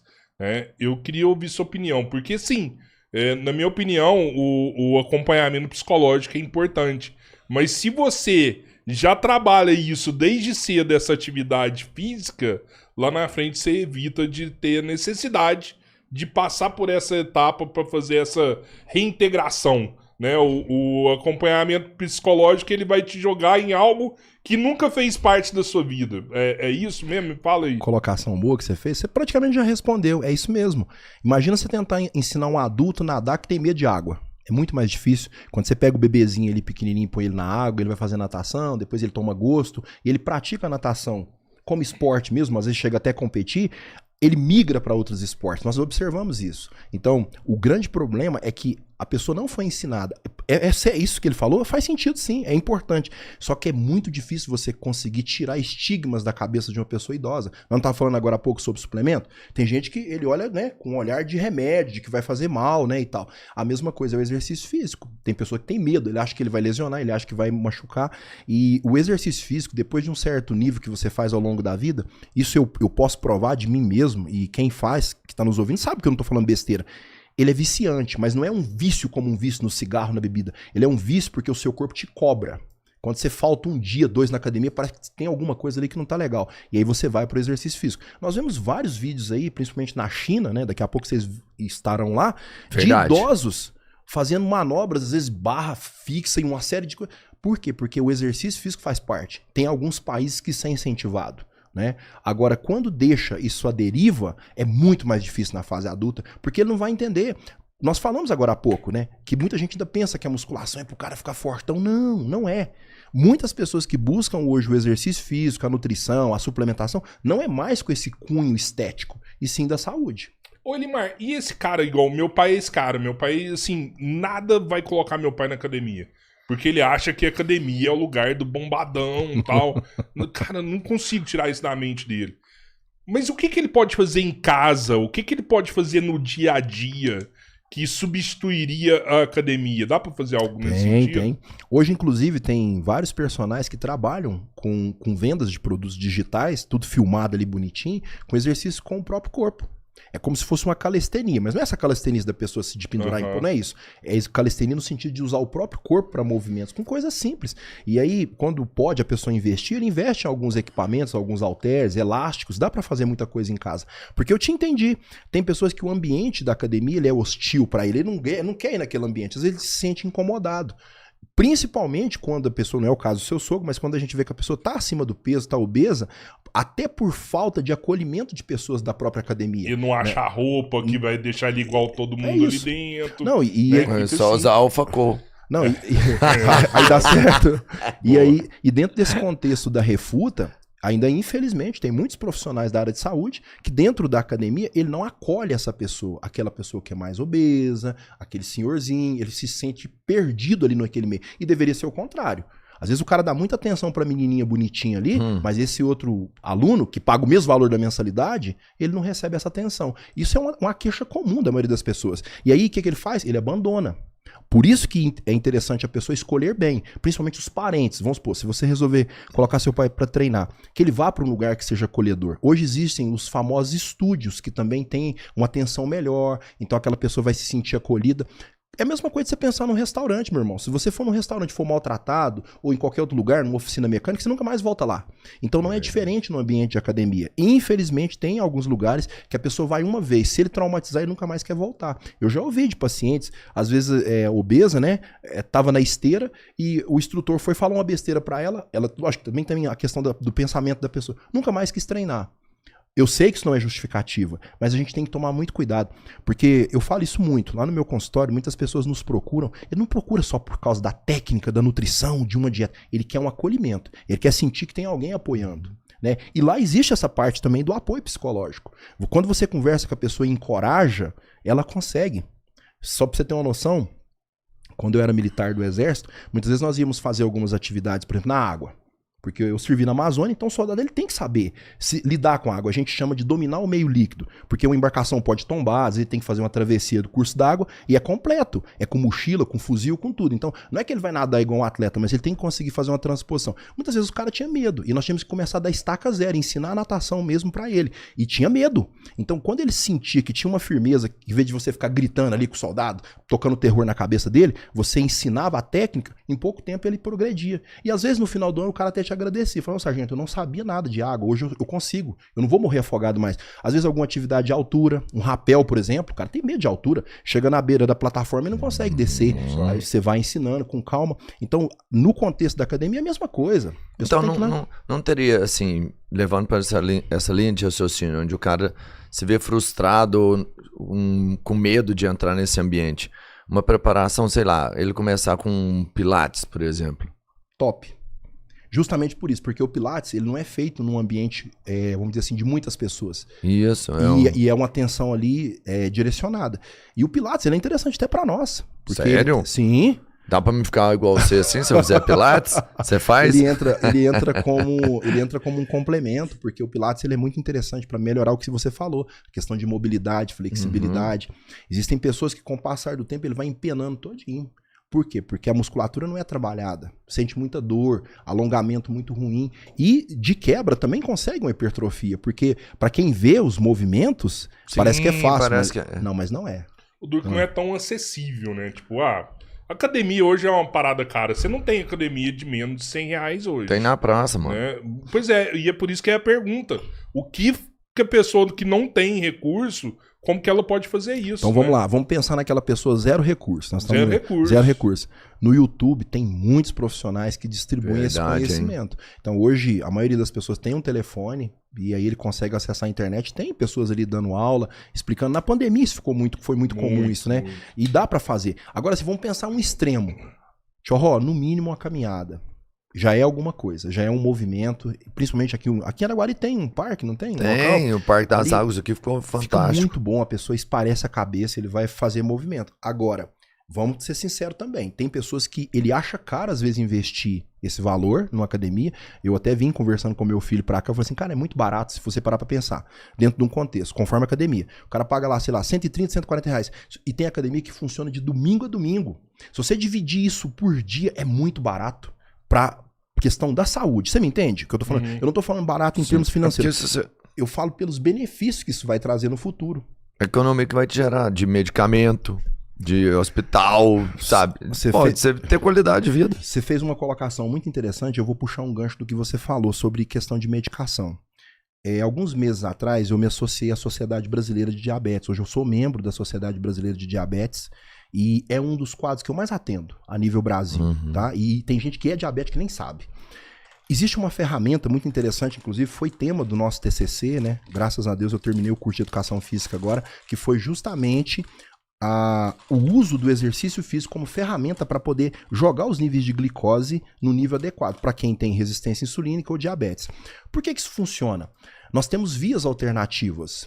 Quando você entra com exercício físico, você estimula o seu músculo a liberar uma outra cascata, a gente chama isso de bypass, que é como se fosse uma porta do fundo, onde você consegue captar glicose e melhorar. Por isso que tem pessoas que às vezes ele está usando um metformina, um glifage ou qualquer outra medicação hipoglicemiante e ele não consegue manter os níveis adequados de glicose. Por quê? Porque ele não tem a massa muscular como ferramenta acessória. E paralelo a isso, entra as duas coisas, o exercício de força, que é a musculação, e o cardio, para promover o aumento dessa massa muscular. E entra o que você acabou de falar, é uma economia que a pessoa vai fazer.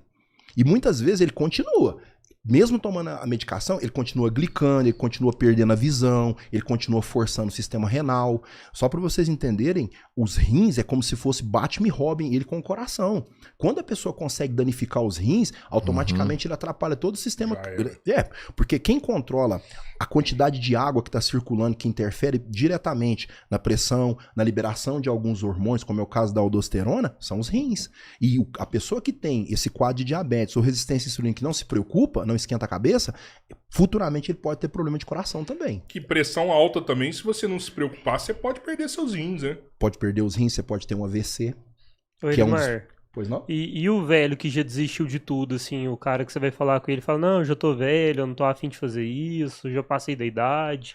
Aí entra o que o Tchorró falou agora há pouco. Psicólogo, né? Aí precisa do trabalho de um psicólogo especialista nisso, porque hoje tem profissionais muito bons nessa área. Inclusive eu tive a oportunidade agora nesses 2 últimos semestres de fazer 2 disciplinas com a psicologia, que é um dos cursos que está no meu farol. Né? Eu quero fazer a psicologia também, que isso, porque ajuda. Esse Limar, vou te falar, não dá conta dele não. Mas você... O cara tem 3 cursos, tem, exército... 3, fora os cursos de formação de sobrevivência, né? O de sobrevivência não conta. Agora. Mas olha só que interessante, aproveitando que você tocou nessa questão da psicologia, não sei se vocês já ouviram falar de um trabalho que foi feito em 1999 por 2 psicólogos que tomou, né, o nome de efeito Dunning-Kruger.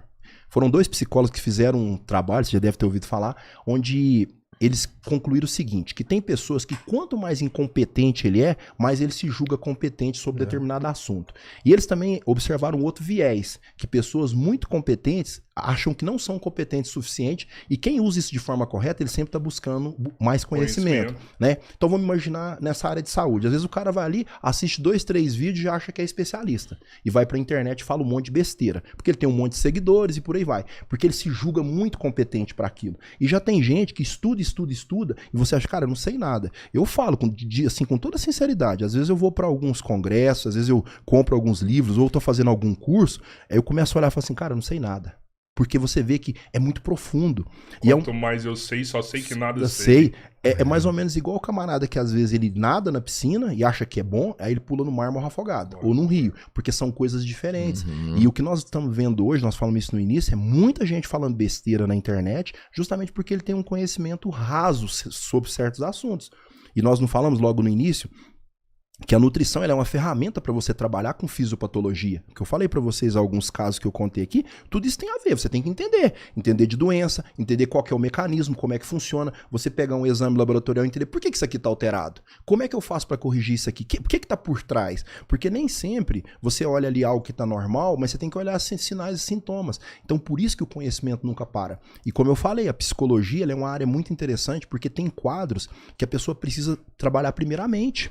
O que é muito comum, principalmente quando nós tratamos de obesidade, são pessoas que têm seus distúrbios, têm seus bichos, seus monstros que estão por trás daquela dificuldade de aderir e manter uma dieta. A pessoa até faz ali 1 semana, 2, 1 mês, mas logo ele não consegue manter.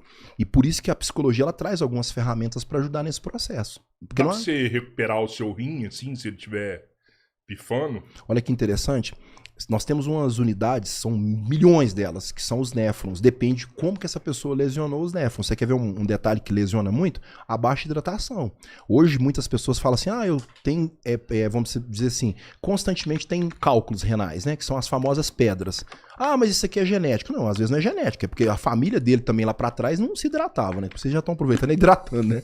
O que acontece? Beba água. Se a pessoa desenvolve determinados cálculos e que para fazer a remoção, às vezes precisa de um processo cirúrgico, aquela área ali onde é que lesionou, já era, não volta não. Já era. Peraí, quando o cara tem uma pedra nos rins ali... Conforme o procedimento cirúrgico é feito para remover, vai danificar aquela área. Então aquela área que danificou não volta. Então, além da dor inacreditável de quem já teve, ainda tem uma sequela eterna. Porque às vezes ele não consegue expelir. Porque conforme o tamanho ele consegue. Tem os procedimentos, né, das medicações que se usam, enfim, coloca catéter duplo J e por aí vai. Mas tem situação que é cirúrgico. Porque a pessoa consegue produzir várias pedras. Inclusive um dos exames que eu sempre peço, simples, coisa simples, chama EAS, que é urina de rotina. E nele dá pra ver se a pessoa tem cristais na urina. Não é que necessariamente se a pessoa apresenta cristais, ela vai ter pedra, mas já é um indício que ele está formando. Então, tem cristais de urato, tem de oxalato de cálcio. Por exemplo, o cara tem ácido úrico alto demais. Ele começa a apresentar cristais, então já é um alerta. Vamos analisar. Por que ele está produzindo ácido úrico em grandes quantidades? Será que é o excesso de carne vermelha, excesso de purinas, né? Porque o ácido úrico é produzido a partir desse processo. Só que muita gente não sabe, mas o ácido úrico também ele pode ser aumentado pelo excesso de açúcar. É a frutose do açúcar, não é a frutose da fruta, como algumas pessoas falam por aí. Porque quando você tem um excesso de frutose lá no fígado, ele produz uma estrutura, aumenta muito na corrente sanguínea, adenosina. Então ele começa a produzir ácido úrico demais. E aí ele forma pedra, e mal sabe. Então exames simples. Coleta simples, de manhã vai lá, faz os exames de urina, ou aqui ó, você tá cheio de cristais, ou a pessoa tem muito oxalato de cálcio. Amigão, você come muito tomate? Come, então vamos tirar. Você consome muito laticínio? Tem muito cálcio. E outro problema, excesso de sódio. O sódio em excesso também estimula muito a formação de pedra nos rins. Muita gente não sabe disso, porque aumenta muito a excreção de cálcio. E outro grande problema que nós vivenciamos é a falta de citrato. Aquela hora eu até perguntei pro Pedro, falei, Pedro, você come fruta? Porque fruta cítrica, você tem a presença do citrato. O citrato, ele age como um componente que evita a agregação desses cristais e formar pedra. Detalhe simples. E cada vez mais nós estamos vendo as pessoas não comerem frutas. Então, quem consome o limão na água ajuda, a própria mexerica, a laranja, o abacaxi, tudo isso ajuda. Não estou dizendo que é só fazer isso, mas a principal causa que nós vemos nos dias de hoje é baixa hidratação. E é coisa simples, a pessoa pode usar uma garrafinha dessa, ó. Ele vai repondo, calcula ali em cima do peso corporal, em torno de 35 ml para cada quilo peso. Eu até gosto de colocar a conta para cima, eu peço para tomar 50 ml logo, porque se a pessoa não bater a meta, ele pelo menos chegou perto dela, né? Esse pouquinho a mais não mata não, porque fica até mais fácil. Vamos supor, a pessoa pesa lá 80 quilos, então você vai tomar 4 litros d'água, é uma média. Às vezes ele não vai conseguir tomar 4, mas tomou 3,5 litros já tá bom, tá dentro da média. É muito melhor que não tomar nada, melhor né? que não Tem tomar... gente que o dia todo aí sem tomar água. Sem tomar água, tem gente que tem dor de cabeça, Então, dor na articulação. Sobre tomar água, por exemplo, 80 quilos, eu vou tomar 4 litros de água por dia. Eu posso levantar de manhã e beber 2 litros e antes de dormir beber 2? Pergunta boa, hein? Hoje você tá igual aqueles caras do truco. É o seguinte. Na verdade, não é uma manobra interessante. Por quê? Vamos imaginar uma planta. Nós sabemos que as plantas elas têm comportamentos diversos. Tem planta que você precisa de regar ela uma vez por semana, tem planta que nem requer tanta água, e tem planta que você tem que colocar água nela todo dia. Então a mesma coisa é a hidratação. O ideal é você tomar em torno de 200 ml, fracionado. Então, isso dá uma velocidade de processamento onde você mantém a hidratação, porque o nosso corpo é muito inteligente. Ele vai entrar uma grande quantidade de água no estômago, inclusive o estômago é um dos pontos de absorção de água, sabia disso? Poucas coisas nós absorvemos no estômago. Álcool é um deles. Álcool absorve no estômago também, não é só no intestino, por isso o cara fica bêbado rápido. Então, se você coloca muita água, vai absorver muito, mas vai excretar muito. Por exemplo, se você fizer isso de manhã, você vai perceber que nas primeiras horas que você toma, você vai urinar bastante. As outras horas que não tem água, não vai ter presença de urina, não vai ter nada. Aí depois você repõe de novo. Então, o que é a ideia? Você colocar menor quantidade de tempo em tempo, que você vai manter o tempo todo seu corpo hidratado. Tem pessoas que passam por esse processo. Ele fica algumas horas desidratado. Se ele for levar só a conta matemática, ele bateu a meta, mas ele bateu a meta de forma errada, entendeu? Se eu ficar, por exemplo, dentro da água ali, a gente tem uma troca de água, né? Do mais concentrado para o menos. Eu tenho que beber muito mais água? Você fala se você estiver dentro d'água? Vamos pensar um nadador que passa ali 4, 5 horas dentro da piscina. Você sabia que é o contrário? Tem pessoas que pensam que não, mas você desidrata na água, você sua. Lógico, depende da temperatura da água, mas ele perde a água. Aquela água em contato com a pele não entra. A nossa pele ela é seletiva, ela não deixa entrar qualquer coisa. Até porque aquela água, no geral, ela está lotada de cloro. Inclusive é um dos problemas de hoje. Muitas pessoas têm problemas na tireoide por excesso de cloro. seja a sauna com cloro, seja piscina com cloro, porque quando você olha lá na tabela periódica no grupo dos halógenos, os 8, você tem o cloro, você tem o bromo, você tem o flúor, tudo isso compete com o iodo a nível de tireoide, e é um dos exames que eu peço cloro, e às vezes eu vejo a pessoa tem muito cloro no organismo e não pode, por isso que é interessante a pessoa ter um filtro em casa para remover esse excesso de cloro que é colocado nessas águas que nós consumimos, que são as águas tratadas, porque não é que o cloro seja verdadeiramente um veneno, mas o excesso dele não é interessante não. Mas não passa. Quando você está em contato, a sua pele vai estar hidratada, tem água nela, mas ela não entra para dentro do organismo, principalmente a nível de intestino, que é um problema também. Sabia? A pessoa que não toma água, boa parte da água que o corpo absorve acaba pegando do intestino. Por isso que a pessoa tem um ressecamento, às vezes dificuldade de defecar, porque e é uma água que não é o ideal o corpo utilizar. Na verdade, ela é uma água utilizada para jogar fora as toxicidades que existem ali no intestino. E aproveitando que a gente tocou nesse assunto de intestino, né? Nós estamos falando de longevidade, essa parte né? é boa. Essa parte é boa. E é um assunto que, de alguns anos para cá, tem ganhado vulto, as pessoas têm se interessado e preocupado com isso. Eu sempre me preocupo com os meus pacientes no que diz respeito à permeabilidade intestinal. O nosso intestino, ele funciona como se fosse um muro, onde você tem os tijolos ali tudo juntinho. Conforme o jeito que você se alimenta, você começa a ter um distanciamento, um espaçamento entre essas células. Isso se chama junção estreita. Se isso acontece, infelizmente, você começa a jogar na corrente sanguínea aquilo que não poderia. Proteínas que não foram quebradas, que são às vezes tóxicas, excesso de bactérias, vírus que deveriam ser excretados caem. E existe uma outra estrutura chamada LPS, que é uma sigla, que chama lipopolissacarídeo. O que é isso, Elimar? Isso é a estrutura externa de algumas bactérias, como a Klebsiella, Salmonella, a Escherichia coli. Então, essas estruturas, dentro de tudo que existe que pode nos inflamar, é o que mais inflama o corpo do ser humano. Então, isso vaza da corrente sanguínea e passa por essa junção estreita do intestino, que a gente chama de intestino permeável, e provoca processo inflamatório. Aí a pessoa não entende, porque ele tem uma série de dores para todo lado, a tireoide dele não funciona bem, porque o problema está começando lá no intestino.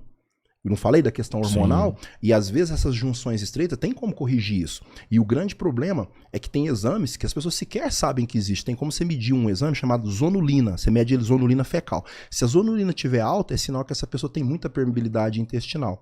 E outro exame também que eu sempre peço chama Indican. Indican na urina. Olha, mas na urina, sim, ele também indica desbiose. Porque como ele tem uma desproporção de bactérias, começa a consumir muito triptofano, então ele altera. Então tem como a gente monitorar. Tem o coprológico funcional, que eu sempre falo dele, dá para monitorar se a pessoa tem desbiose, se ele tem presença de piócito a nível intestinal. O que é piócito? São células de defesas. E se tem piócito nas fezes é porque está tendo algum processo inflamatório.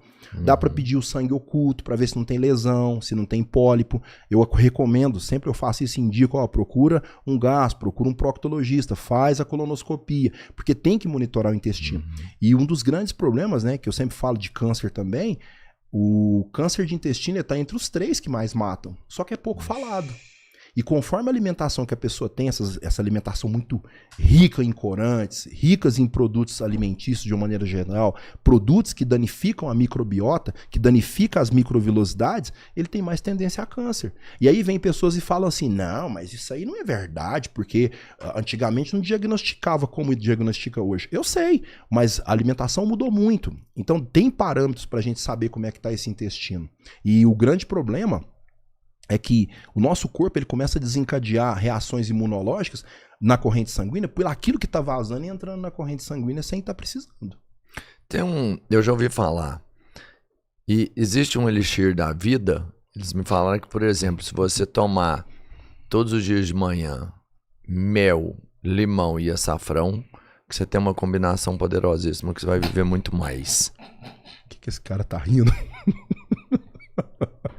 Mel o quê? Mel, safrão e limão? Ah, duvido. Olha só, sua colocação é uma colocação muito boa. É um acessório, né? É como você ir pra guerra. Não, beleza, eu tenho aqui algumas granadas aqui que se eu precisar... Não é que só isso vai ajudar, mas vamos lá. O mel, ele é uma estrutura que ela é anti-inflamatória, juntamente com o açafrão. O açafrão, ele tem uma estrutura, que é o que interessa nele, chamado curcumina. A curcumina é um dos anti-inflamatórios mais poderosos que existe, que a natureza pode oferecer.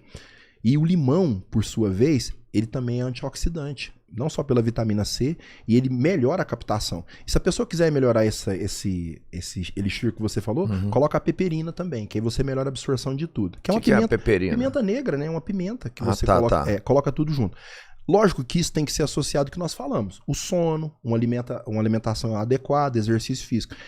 É uma sequência de coisas, né? Eu gosto muito de usar alguns exemplos que fica claro. Quando você pega um carro de uma marca muito boa, que às vezes tem um valor agregado maior, ele tem uma série de componentes ali que faz com que esse carro seja melhor.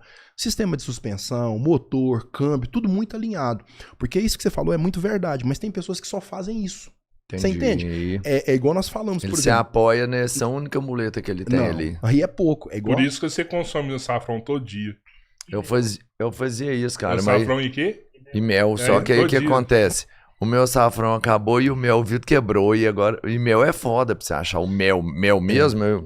É difícil, porque às vezes o pessoal vende, né, como se fosse mel, mas não é mel, melado.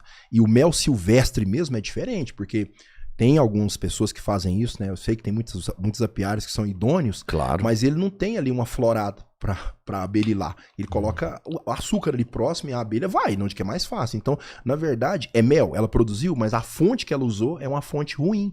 Então você não tem ali os componentes antioxidantes que existem como se ela tivesse buscado. Né? Em flores, não é a mesma coisa. Agora o açafrão, um conselho que eu dou, as pessoas têm que tomar muito cuidado. Porque tem pessoas que fazem mesmo açafrão e vai lá, cava, lava, rala, né, bonitinho. Mas tem lugar que a pessoa mistura até fubá no meio para poder vender mais barato. Então tem que tomar cuidado. E detalhe, não pode usar também em pequena quantidade, não. A pessoa coloca lá 1 graminha, uma cápsulazinha, não, é pouco. O meu é isso. Eu aconselho, não, pelo menos 5 gramas misturado na água. E se você puder, usar também na alimentação, no frango, no arroz, é muito bom. Isso é bom, hein? É bom, fica até mais gostoso a comida, né? Aí a gente lembra da nossa época de infância, né? Elimar, pela urina, a gente consegue identificar muitos problemas do corpo, né? Se a urina tá mais clara, mais escura, né? Se ela tá espumando. Eu já vi que dá até pra identificar diabetes, assim. Teve uma vez que eu acho que alguém da minha família fez um xixi no vaso ali e aí encheu de formiga ali, né? O pessoal, dá uma olhada na urina aí, que não deve estar certo, não. O cocô também dá pra identificar problemas do corpo, assim, fezes diferentes? Falando, só pergunta boa. Não sei se você já leu na história, os primeiros pontos de exames foram pautados em cima dessas excretas nossas, da urina, das fezes, até pela própria observação, porque lá atrás, nos primórdios, não tinha exame como tem hoje, laboratório e tal, mas observava. Inclusive a diabetes, uma das descobertas foi essa, justamente a presença de formiga ali, porque o rim, quando tem muita glicose circulando, ele entra na parada para ajudar e começar a excretar um pouco desse excesso de urina, de açúcar, né, da glicose, na urina. Inclusive no próprio IAS, que é esse exame que eu falei, dá para pegar, porque ele mede a glicose. Aí a gente chama de cruzinha, tem um sinalzinho de mais, então quando a pessoa pode apresentar 1, 2, 3, quanto mais cruzinha aparece ali, mais glicose ele tá jogando fora, porque ele não tá conseguindo colocar essa glicose pra célula. Por defeito, às vezes pode ser uma diabetes tipo 1 ou tipo 2, tá descompensado. E nas fezes a mesma coisa. Hoje não é tão comum, mas antigamente vocês lembram, às vezes a criança chegava a colocar presença lá de lombriga mesmo nas fezes. Por quê? Porque ele estava todo contaminado. E nos dias atuais ainda acontece, principalmente pessoas que às vezes consomem alimentos fora de casa, que ele não tem um controle do como foi feita a higiene dessa alimentação. Então ele pode ingerir parasita sim, e aí desenvolve a nível intestinal. Mas não só isso. Nas fezes dá para pegar se a pessoa está absorvendo bem o que ele está consumindo. Eu pego constantemente no consultório pessoas com grande quantidade de amido nas fezes. Aí nós vamos para 2 viés. Será que ele está produzindo amilase de forma satisfatória? Aí tem que pedir, tem como medir. Mas muitas pessoas é porque come muito amido, ele come muito carboidrato, principalmente à noite. Aí de manhã ele vai coletar, ainda tem muito amido circulante. Mas aí a gente está falando de fazer um exame. Por observação, igual no xixi, que você observa ali, ó, não tá escuro, tá assim. Por observação no cocô, você pode identificar alguma coisa? Tem. Opa, o próprio cheiro. Sem fazer exame nenhum. Não faz sentido a pessoa que vai no banheiro e a família tem que sair da casa. Porque fétido demais tem um processo de putrefação. Às vezes proteína que não está sendo absorvida, a pessoa tem muita disbiose, uma coloração mais escura, presença de sangue nas fezes, dá pra ver tudo isso. Diarreia, porque as fezes, de forma correta, ela tem que inclusive conseguir boiar. peso dela, principalmente quando tem uma carga adequada de fibras, quando o intestino tá funcionando bem, não é O aquela... certo é ela boiar. E não é sujar o vaso como um todo, como algumas pessoas têm. Acontece. Porque às vezes tem uma desproporção muito grande de gordura nas fezes, e até isso é um indício. Pessoas que têm o intestino muito solto, quando ele acaba de comer, tem que fazer uma ultrassom abdômen total, que essa pessoa ela pode estar com pedra na vesícula. Porque um dos papéis da bile, que é acumulada ali na vesícula, é a hora que entra um pouco mais de gordura da dieta, ele disparar ali uma quantidade no colédoco ali, no intestino, para quebrar. Se tá cheio de pedra, ele não libera. Por isso que a pessoa às vezes sente muita dor. Tem pessoas que têm desconforto ao comer e mal ele imagina que ele tá com pedra na vesícula. Isso pode ser pessoa magra, pode ser obesa, tanto faz.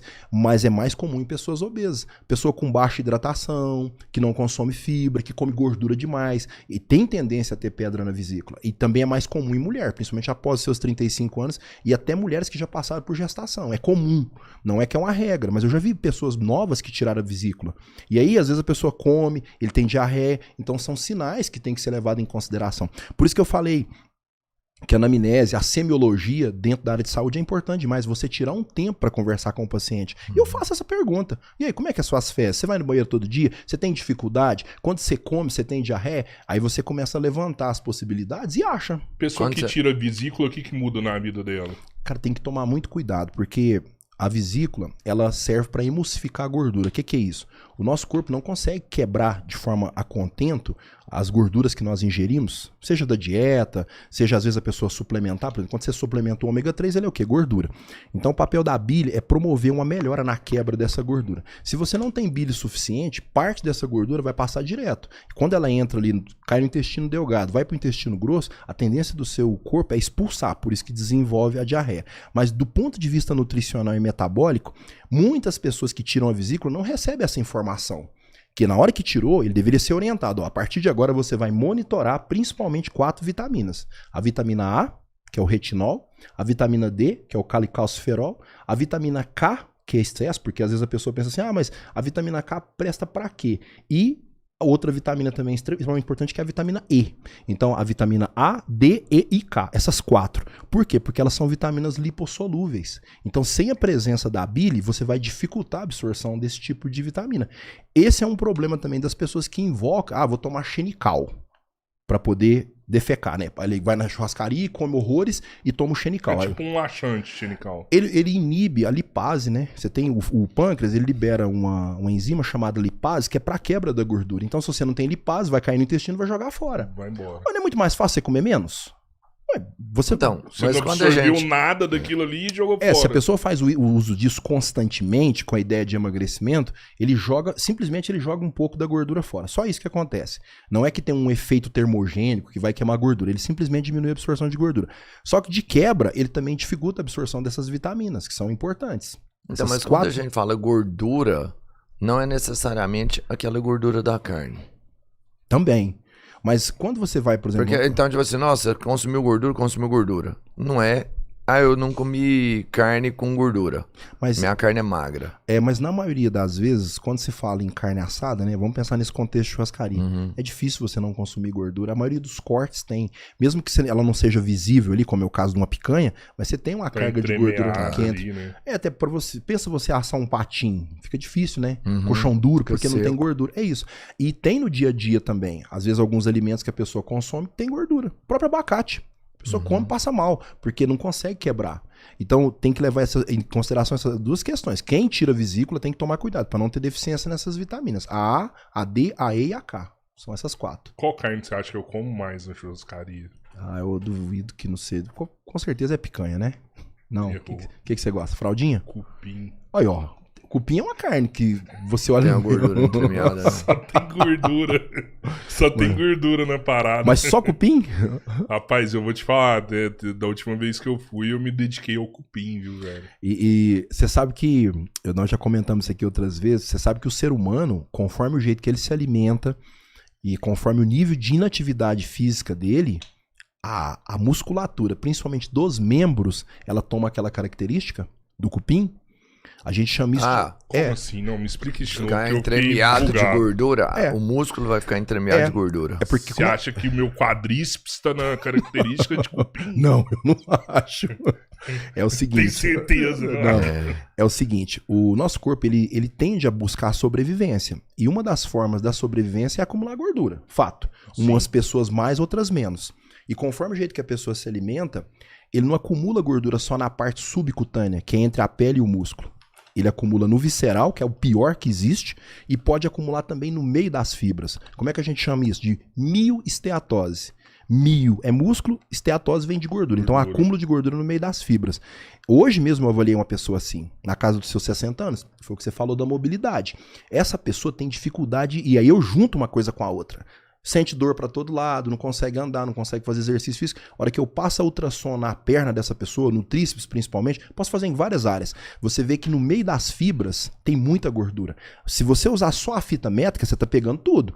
Pele, músculo, osso. Mas quando você faz a ultrassom, não. A ultrassom você vê lá no meio das fibras uma impregnação muito grande. E pro pessoal que tá nos ouvindo, não assustem não. A falta do exercício físico, às vezes o tamanho do membro, ele não diminui tanto. Nossa, eu não perdi nada. Mas internamente houve uma substituição. Ele perdeu muita massa muscular e foi ocupado por gordura. E se explica que às vezes você vê um cara grande, mas ele não tem tanta força, porque não tem fibra contrátil ali. E junta também com a questão do que nós falamos. Essa gordura, ela inativa uma série de enzimas que deveriam trabalhar para o consumo dessa gordura mesmo. O próprio músculo deveria ser o encarregado de queimar, ele faz o contrário, ele faz armazenar. Justamente por esse excesso de carboidrato, de gordura e inatividade física. A coxa é um dos principais pontos. Pô, se mandar um ultrassom desse em mim, assim, vou parecer um boi vaguio, assim. Um aguil de primeira qualidade. Vaguio mesmo. Assim, Mas, então, essa gordura, pra depois que ela é formada desse jeito, porque vamos pensar, essa visceral aqui, você consegue queimar ela, às vezes até com a cirurgia você consegue a retirar. visceral é que mata, né? Mas você consegue com a cirurgia talvez você tirar uma plástica. Não pode tirar visceral com cirurgia? Acho que não, hein, mano. Não, é porque eu acho que eu entendi o que ele quis dizer. Eu quero saber como você faz pra eliminar a outra. Quando você fala de... Eu entendi o que você quis dizer, porque são dois compartimentos. A visceral que você está dizendo não é a interna, que é o que ele diz. Isso. Na visceral que está atrás da musculatura, que está lá, esse não tem como mexer do ponto de vista Exato. cirúrgico. Mas essa que está entre a pele e o músculo tem. É só Então, que ela... essa você tira, você consegue Só cortar que- e tirar. só que olha só que interessante. Ela é chamada de subcutânea. Só que existe muitas situações que, na hora que vem o processo ali de passar a cânula, não dá para tirar tudo, não tem como, porque tem um limite que dá para tirar. Mas olha só que interessante. Quando a pessoa vem, faz um déficit calórico adequado, entra com exercício físico, o próprio corpo começa a consumir essas reservas de gordura. E principalmente gordura no meio das fibras. Inclusive, uma coisa que é polêmica nesse meio nosso de treinamento, muita gente fala assim, não, porque você não queima gordura de forma localizada. Eu provo que sim. Sabe como? Como? Por exemplo, Não queima. olha só, quando você pega uma pessoa, uma mulher, eu não gosto de treinar tríceps, não faz nada do tríceps. O que muitas vezes ela tem? Um braço muito grande. Isso. Mas aquilo ali não é músculo, é gordura. E quando ela começa a praticar exercício físico, ela começa a movimentar aquelas fibras, essa gordura que está entre as fibras, ela começa a sofrer a ação das catecolaminas, ela começa a sofrer a ação das próprias fibras que estão ali. É um raciocínio muito simples, muito, muito simples. Observa a coxa de um ciclista não estou falando tanto do pessoal do mountain bike, mas principalmente o pessoal do speed. O cara geralmente tem coxas grandes e eu faço isso constantemente, porque muitas coisas que a gente fala aqui, gente, não é da minha cabeça. É o que você vê no dia a dia de consultório. Você passa ultrassom, praticamente nada de gordura. Por quê? O tempo todo aquelas fibras estão trabalhando. E o que ela vai fazer? Ela vai recrutar principalmente o que está próximo ali. Porque a fibra precisa de energia. É lógico que tem que ter a presença do déficit calórico. Então vamos imaginar uma área que a pessoa não treina, hipótese alguma. Em momento nenhum aquele músculo vai consumir aquela gordura que está ali próximo. Eu não estou falando que o cara, por exemplo, vai fazer exercício só para isso. É óbvio que o corpo vai mexer em todos os pontos, mas alguma área específica, que quando você faz a avaliação, tá lotado de gordura, se a pessoa dá uma atenção maior para aquela região, eu tô falando de membros, principalmente coxa, braço, ele vai ajudar na queima sim. Tanto é que você observa que o próprio fisiculturista, naquela fase final, ele intensifica exercício para algumas áreas e a pele afina muito, porque você consome muita gordura naquela região. Se você observar, por exemplo, o braço de uma pessoa que joga vôlei, do nadador, do tenista, geralmente é o quê? Mais fino e mais definido, porque ele usa muito. Ou seja, um raciocínio muito simples. Você está na roça, você tem uma cisterna bem na frente da sua casa e tem um riacho a 100 metros, onde você vai querer pegar água? É óbvio que a pessoa não pode treinar pensando só assim, mas que você recruta também aquela gordura que está armazenada naquela região, você recruta Dá sim. pra perder o tchauzinho, então. Dá, depende. A pessoa não pode ir deixando aumentar em grande quantidade, porque Mesmo que a mulher, principalmente, que ela tem tendência, a mulher tem muito mais tendência de acumular gordura no tríceps do que o homem. Até hoje uma pessoa me fez essa pergunta, não, mas a pele vai colar de novo? E eu sou muito sincero, eu falei, não vai. Vai ficar um certo grau de flacidez, por quê? Tem pessoas que quando você toca no corpo dela, você percebe que ela é toda durinha, ela é firme. Mas por que ela é firme? Ela tem presença de músculo? Tem, mas ela tem muita gordura empurrando a pele. Então dá aquele aspecto de firmeza mesmo. Uma vez que ela começa a emagrecer, aquela pele que esticou, né, a derme, epiderme, ela não volta. Fica um certo grau. Não, fica... Melhora muito, mas fica dependendo do tamanho, dependendo da quantidade. Tanto é que você observa que pessoas que fazem bariátrica, o que tem que fazer depois? Reparação, tirar a pele. Porque é músculo que diminuiu, é gordura que diminuiu ali dentro e teve uma sobra, né, de pele que praticamente é colágeno ali.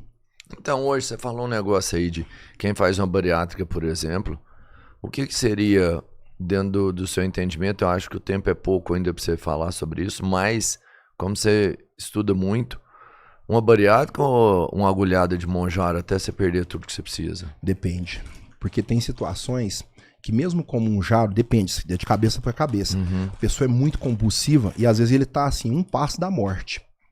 Porque o Monjaro, mesmo a pessoa utilizando, ele vai precisar do exercício físico, ele vai precisar de uma dieta e por aí vai. E tem gente que não consegue. Ele não consegue aderir. Mas em muitos casos, nós estamos vendo isso, que as pessoas estão evitando a bariátrica simplesmente com o uso do Monjaro.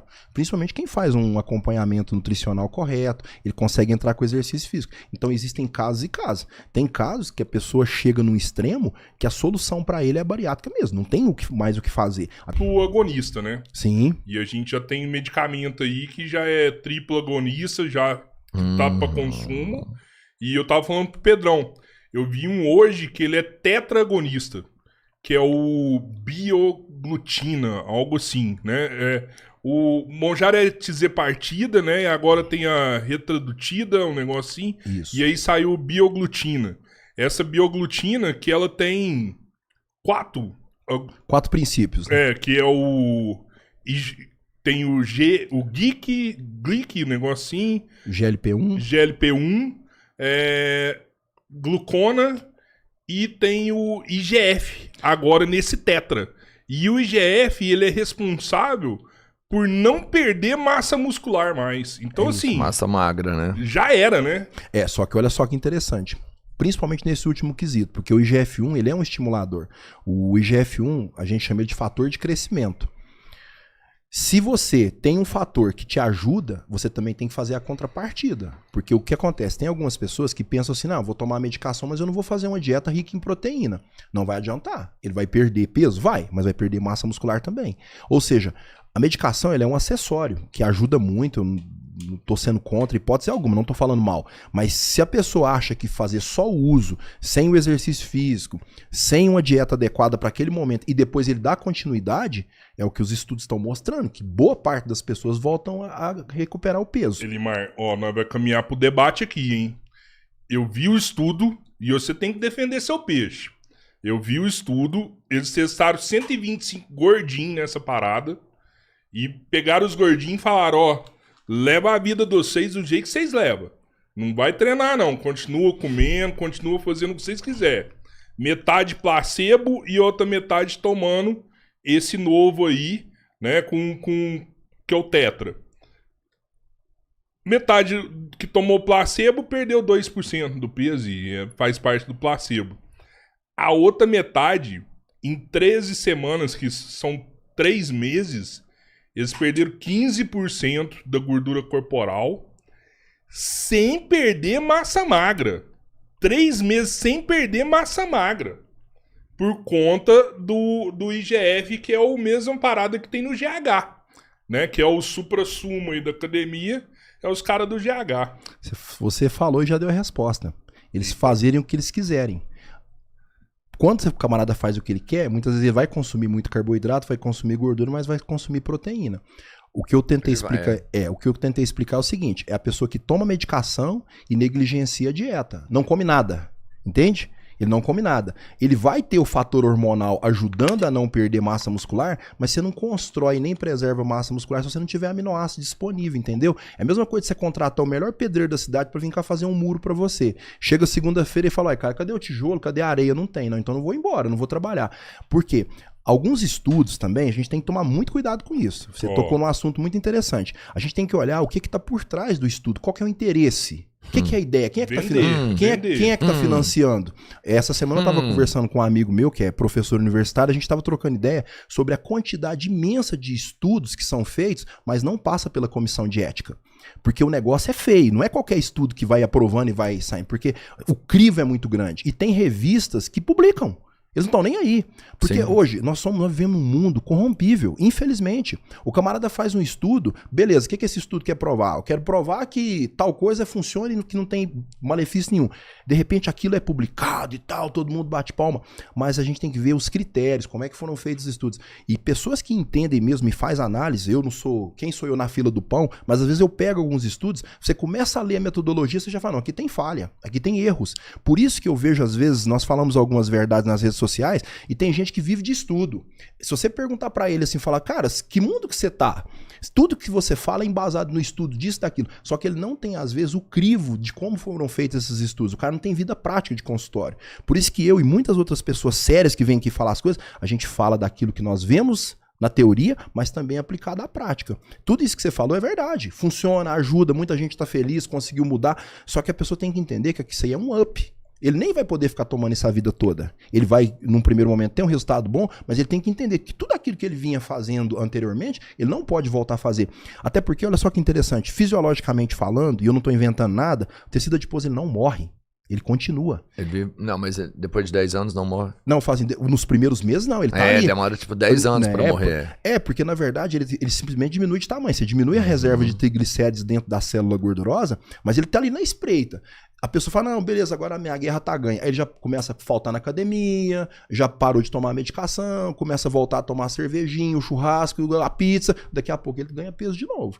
Porque é o que nós estamos vendo acontecer. Hipótese alguma eu tô falando que não funciona. Eu só digo que a pessoa tem que mudar a cabeça dele. Porque nós conhecemos pessoas que conseguem resultados muito bons, e eu tenho vários exemplos desses, hoje mesmo, atendi uma paciente, 6 quilos só de gordura, num curto espaço de tempo, sem tomar nada. E muita gente chegava para ela e falava, você tá tomando Mounjaro? Eu falei, não tô tomando, eu tô fazendo dieta e fazendo exercício físico, sem perder nada de massa muscular. O que eu tô tentando dizer? É um acessório que pode ajudar muito? Pode, só que ele não sobrepõe no depois o que a pessoa tem que fazer, que é continuar fazendo exercício físico e principalmente ganhar massa muscular. Realmente o IGF-1 é muito importante nesse processo. Mas, se não tiver o estímulo da proteína, não vai. Se não tiver o estímulo do exercício físico de força, que é muito importante nesse processo. No emagrecimento, olha só que interessante. Quando você diminui a quantidade de massa muscular que você tem, você também achata seu metabolismo. O que é isso, Elimar? Você tem um gasto calórico X ali, que é proporcional também à massa muscular ativa. Se você reduz essa massa muscular... Você diminui o seu basal. Você diminui o basal, isso mesmo.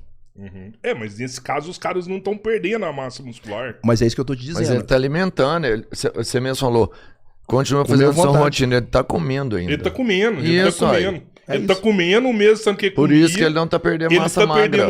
Ele tá perdendo peso porque o glucagon, ele é o responsável por queimar a gordura. Que não tem o glucagon no Mounjaro, tem na repaturtida. E esse daí tá queimando a gordura da pessoa. 100% e certo. agora o IGF, ele tá mantendo a massa magra, o cara não perde nada. Ele perdeu 15% da massa corporal, mas ele tá e não alimentando. Perdeu 1 grama de músculo. O que o Elimar falou foi sobre isso. Talvez quando você fizer a dieta restritiva, além do medicamento, quando ele parar de ingerir a quantidade de comida que ele tem, isso vai levar à perca de massa magra. É porque ele não vai fazer dieta, tipo mas ele só vai tomar o remédio. Ele só vai tomar o remédio. Não, mais fácil. Não dá pro resto da vida. Ele só vai tomar o remédio, Robertinho. É isso. Mas é Não, isso, você tá vendendo fake, velho. Você não pode fazer isso, não. Não tô vendendo fake. Patrocinador. Não tô vendendo fake. Patrocinador. Inclusive, é outra coisa que eu quero perguntar pro Elimar. Porque, assim, pela observação que eu tenho, todas as pessoas que eu vi e todos os casos que eu li, o cara, ele só chega nesse nível também, sabe? Você fala de 20%, 15%, e depois você não avança. O remédio é muito rápido pra você perder 15%, 20% do seu peso. Mas depois você não perde mais. Mas você lembra aquela hora que nós conversamos sobre mecanismo de sobrevivência? A gordura, ela é um dos mecanismos que o nosso corpo usa como sobrevivência. Ele deixa você ir perdendo até um certo ponto, mas depois trava. Olha só que interessante, existe um mecanismo que a própria tireoide faz com você quando você reduz muito as calorias. Nós temos um eixo que é controlado, você tem um hormônio chamado TSH, que é um hormônio hipofisário, ele vem e controla a tireoide, aí você libera basicamente dois.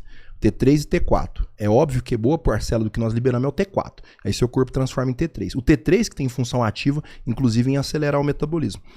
Quando você reduz demais caloria, o seu corpo entende que você está como se fosse num estado de alerta. É como, por exemplo, um mês que você tem muita conta para pagar e o seu salário é o mesmo. Você vai falar para sua esposa, ó, esse mês nós não vamos na comida japonesa, ó, isso aqui nós vamos cortar, se a gente anda em 2 carros, vou mandar só num, histórico de restrição e já não perde mais nada. Quando você olha o T3 reverso tá alterado, tá alto. Ou seja, é como se fosse um freio para não continuar perdendo gordura. Por isso que tem algumas situações. Hoje mesmo, eu atendi uma paciente dessa natureza, falei assim, você percebeu que eu reduzi seu carboidrato numa quantidade bem considerável para ela? Não foi mesmo. Mas por quê? Ela estava com resistência insulínica, estava com gordura no fígado, mas eu mantive a proteína. Ela perdeu gordura, mas não perdeu massa muscular. Por quê? Eu mostrei pro corpo dela, estava entrando calorias? Estava, mas de uma fonte diferente. Não a fonte de carboidrato que fica mantendo a insulina alta o tempo todo. Que a insulina é um hormônio do bem, só que se ela ficar alta, ela impede o emagrecimento. E da mesma forma, se você reduz demais calorias, reduz carboidrato demais e principalmente proteína, seu corpo fala assim, o quê? Não vou ficar gastando caloria não. E aí você diminui os níveis de T3. A tireoide consegue fazer isso e aumenta o T3 reverso. Por isso que tem gente que fala, mesmo quase passando fome, ele não emagrece. E fora a questão também de intensidade de exercício físico, que também é importante nesse processo. Tem pessoas que falam, eu treino. Tá, tudo bem, você treina. Mas quando você vai fazer uma análise, não falei? Para medir os níveis de CPK, eu faço no consultório teste de força, a pessoa não tem força. Não tem força então nenhuma. ele não treina também não. Então é um conjunto de coisas. Mas o negócio que você fala assim, mesmo quando você faz uma dieta que você restritiva e depois de um tempo o corpo pode entender o que está acontecendo e de alguma forma estabilizar tudo isso. Então não é aquela conta, por exemplo, do quanto você ganha, vamos pensar, quando você pega aqui uma informação nutricional que tem uma porção baseada em uma quantidade X que você tem que ter para você sobreviver. Né, 2.100 calorias uma pessoa média normal, não é por dia. E se você consome, faz atividade, enfim, que gasta mais do que 2.100, automaticamente você não vai ter que perder peso? Nem sempre. Olha que interessante. Depende como essa caloria está sendo gastada. Porque quando a gente fala nessa média, depende das fontes. Se você consome parte do que vem é de gordura e carboidrato, você vai modular hormônios que não deixam você emagrecer. É muito bonito. Quando você olha a fisiologia nutricional, isso que você está falando chama bioenergética, que é a forma como o seu corpo lida com energia. Sim. Por isso que tem pessoas que falam assim, nossa, mas eu fiz restrição, mas não emagreci nada. Tá, tudo bem, mas o que você está comendo está modulando hormônios que impedem você de emagrecer. Inclusive o próprio cortisol. Eu falei agora há pouco da insulina, por isso que uma dieta low carb, para muitas pessoas, funciona muito bem. Ele vai consumir legumes, verduras, folhagens de uma maneira geral, vai consumir gorduras boas, vai consumir carboidrato, mas numa menor quantidade, e a gente prioriza a proteína. E funciona muito bem. Principalmente proteínas de baixa quantidade de gordura. Então vamos supor, vamos trabalhar mais com a tilápia, vai trabalhar com o ovo, usa também a clara de ovo, usa bastante frango, essa pessoa consegue emagrecer. Porque ele bate as calorias, que é o que a gente chama de comer limpo. Às vezes a pessoa come 2.100, mas ele come 2.100 sujo. Entende que a gente explica, né? É um termo bem comunzão, mas só para entender que 2.100 de alimentos limpos é diferente de 2.100 de alimentos muito ricos em gorduras ruins e carboidratos simples, entendeu? Além dos alimentos limpos, você passa whey também para os seus pacientes, esse tipo de coisa? Passo, inclusive, recentemente eu vi um profissional da área de saúde, né? Porque o negócio hoje é polemizar. O cara falando que o whey era junk food e bebida, né? Alimento de bezerro, não? Que fazenda é essa, hein? Já pensou? Bezerro tomando whey? Mas assim, é muita besteira que fala. Fazenda de papai a gente dá, se precisar. E é isolada, né? Claro, já usa o bom, né? Ou hidrolisada. Vamos lá. A palavra whey significa soro. Na verdade, a whey ela não vem do leite propriamente dito, ela vem de uma fração do leite que é o soro. Então ela passa por processo de filtragem e ali você tem a whey concentrada, a isolada, a hidrolisada, que nada mais é do que eles pegam um desses tipos de whey, colocam em enzima, ela quebra. Mas eu falo que para as pessoas hoje, devido ao valor muito alto que está uma whey isolada e a hidrolisada, eu não vou nem comentar, que você tem que fazer quase que um financiamento. Se você comprar um whey concentrada boa, ela vai te atender. Para que serve isso? Inclusive, hoje eu estava comentando sobre isso. Ela pode ser usada como alimento. Como assim, Elimar? Você pode pegar uma fruta, por exemplo, num lanche da tarde, amassa lá uma banana com aveia, coloca 30 gramas de whey. Você tem a presença de carboidrato bom, você tem fibra e você tem proteína. É um lanche. Você pode fazer panqueca, você pode fazer vitamina, você pode consumir ela na forma de shake e por aí vai. E ela é muito interessante, principalmente para pessoas idosas. Inclusive, minha mãe não fica sem whey, hipótese alguma. A gente quebrando esse mito de que suplemento proteico, e necessariamente não precisa ser só whey, pode ser albumina, pode ser uma caseína, apesar de que muitas pessoas têm uma certa alergia à caseína, mas é também uma das ferramentas. Mas vamos pensar na whey, vamos focar na whey, vamos falar da whey. Ela serve como uma fonte de proteína para compensar a meta diária que essa pessoa tem que bater de proteína. Eu já falei isso outras vezes, às vezes tem muita gente que fala assim, mas a média é 1 grama, 1,8, 2 gramas. Isso não é regra, cada pessoa é de um jeito, depende do estado de catabolismo, de caquexia, depende o nível de sarcopenia, ou uma pessoa que é ativa, o nível de exercício físico dela. Então, às vezes, ela não consegue bater a meta total somente com comida. Minha mãe mesmo não consegue. O idoso ele não tem a mesma apetência de uma pessoa normal. Ele não sente cheiro da mesma forma. O sabor para ele já não é da mesma forma. Então a whey é uma ferramenta muito interessante para você trabalhar com ela ao longo do dia.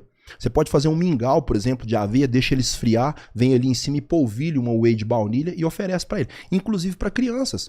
Muitas vezes tem amigos meus que perguntam, mas pode dar whey pra eu? Dei whey pra esse menino aqui, ó, desde pequenininho, sem problema nenhum. Sério? Por isso que ele tá desse tamanho, ele, mano. Rapaz, dá resultado, hein? Você tá doido. Então, assim, desde pequeno dava whey pra ele. O que eu sempre explico? Vamos pegar aqui essa garrafa aqui como exemplo, ó. As extremidades dos ossos da criança, existe uma estrutura aqui que chama disco epifisário. Você tem a diáfise e tem epífise, que são as pontas dos ossos. Inicialmente, isso aqui não é osso ainda, é cartilagem. E cartilagem é formada a partir de proteína. Então, quando você oferece uma proteína de alto valor biológico, porque tem pessoas que confundem. Às vezes ele olha no rótulo de um alimento e fala assim, aqui tem X gramas de proteína. Mas proteína do quê? Nem toda proteína é igual. A proteína é igual você olhar um time de futebol. Quem que é o centroavante? Quem que é o goleiro? Quem que é o zagueiro? Então, depende muito o padrão dos aminoácidos que essa proteína oferece. E a whey é uma proteína completa. Ali você tem uma carga muito grande de BCA, principalmente o mais importante deles, que é a leucina. Então, isso estimula o crescimento, porque você mexe naquela via que nós falamos, que é a via mTOR, porque você estimula a síntese de massa muscular, você estimula o tamanho do crescimento dos ossos, porque parte dos ossos não é formado só por cálcio, tem proteína também. E nesse caso, principalmente da criança, muitas crianças que nós vemos hoje que não conseguem comer comida de forma satisfatória. Eu só não digo para as pessoas saírem fazendo isso à torta e à direita, sem critério, dar qualquer quantidade. Que procura um profissional que faça os cálculos e vai falar, essa criança vai entrar com X gramas de proteína. Mas o mito que nós estamos tentando debater aqui, que o whey não é só para quem é o bodybuilder lá que treina, não. Ela pode ser usada como uma fonte de alimento, um shake, por exemplo, para uma criança, porque ajuda muito a bater meta de proteína. Inclusive, proteínas de alto valor biológico interferem no sistema imune. O sistema imune precisa de proteína também.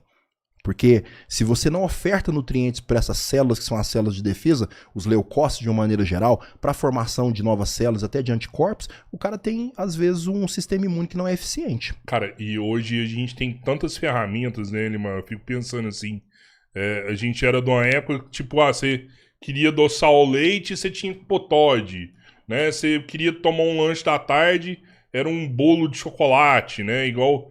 Hoje a gente tá com um parceiro aqui, que é a galera da Topper, cara.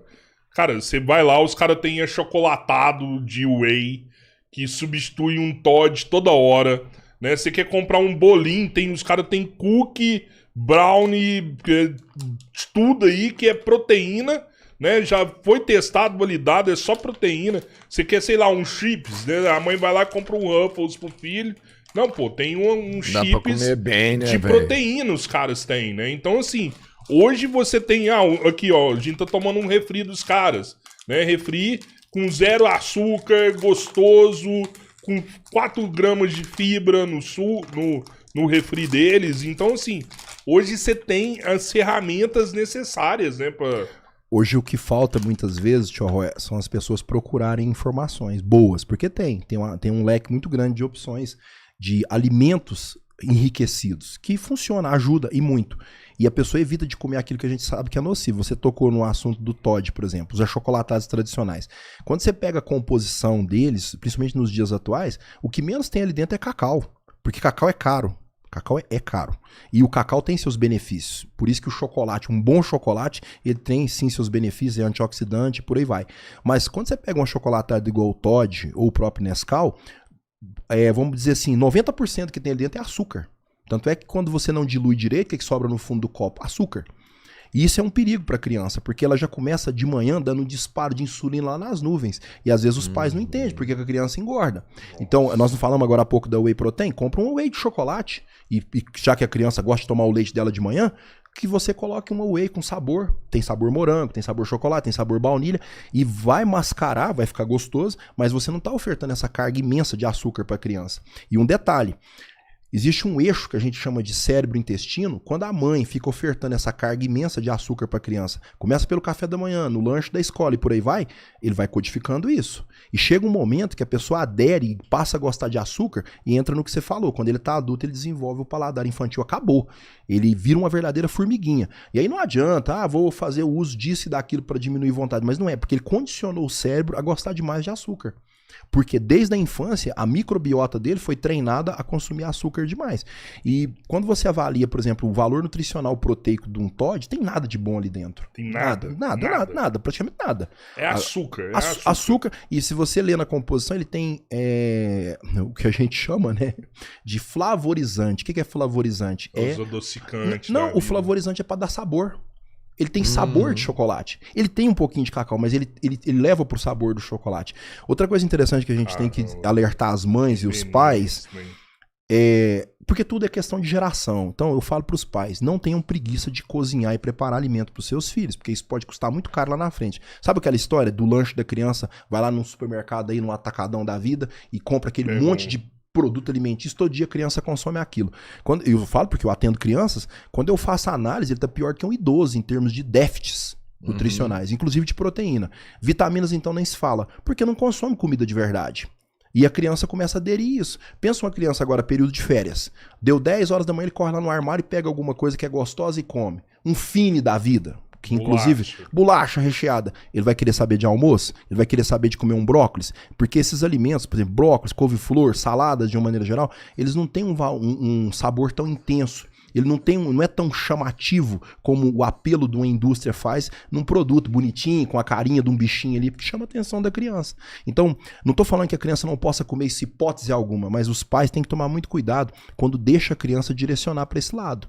Porque é muito triste quando eu vejo crianças que chegam no meu consultório de 12, 10 anos de idade, diabético. A criança tem diabetes. Mas não é diabetes tipo 1. Diabetes tipo 2? Tipo 2, que é a mais comum. Não é tipo 1 que é por questões... Não. Tem pessoas que desenvolvem. Eu tenho um paciente, hoje esse menino está com 18 anos, ele desenvolveu ao longo, ele não tinha.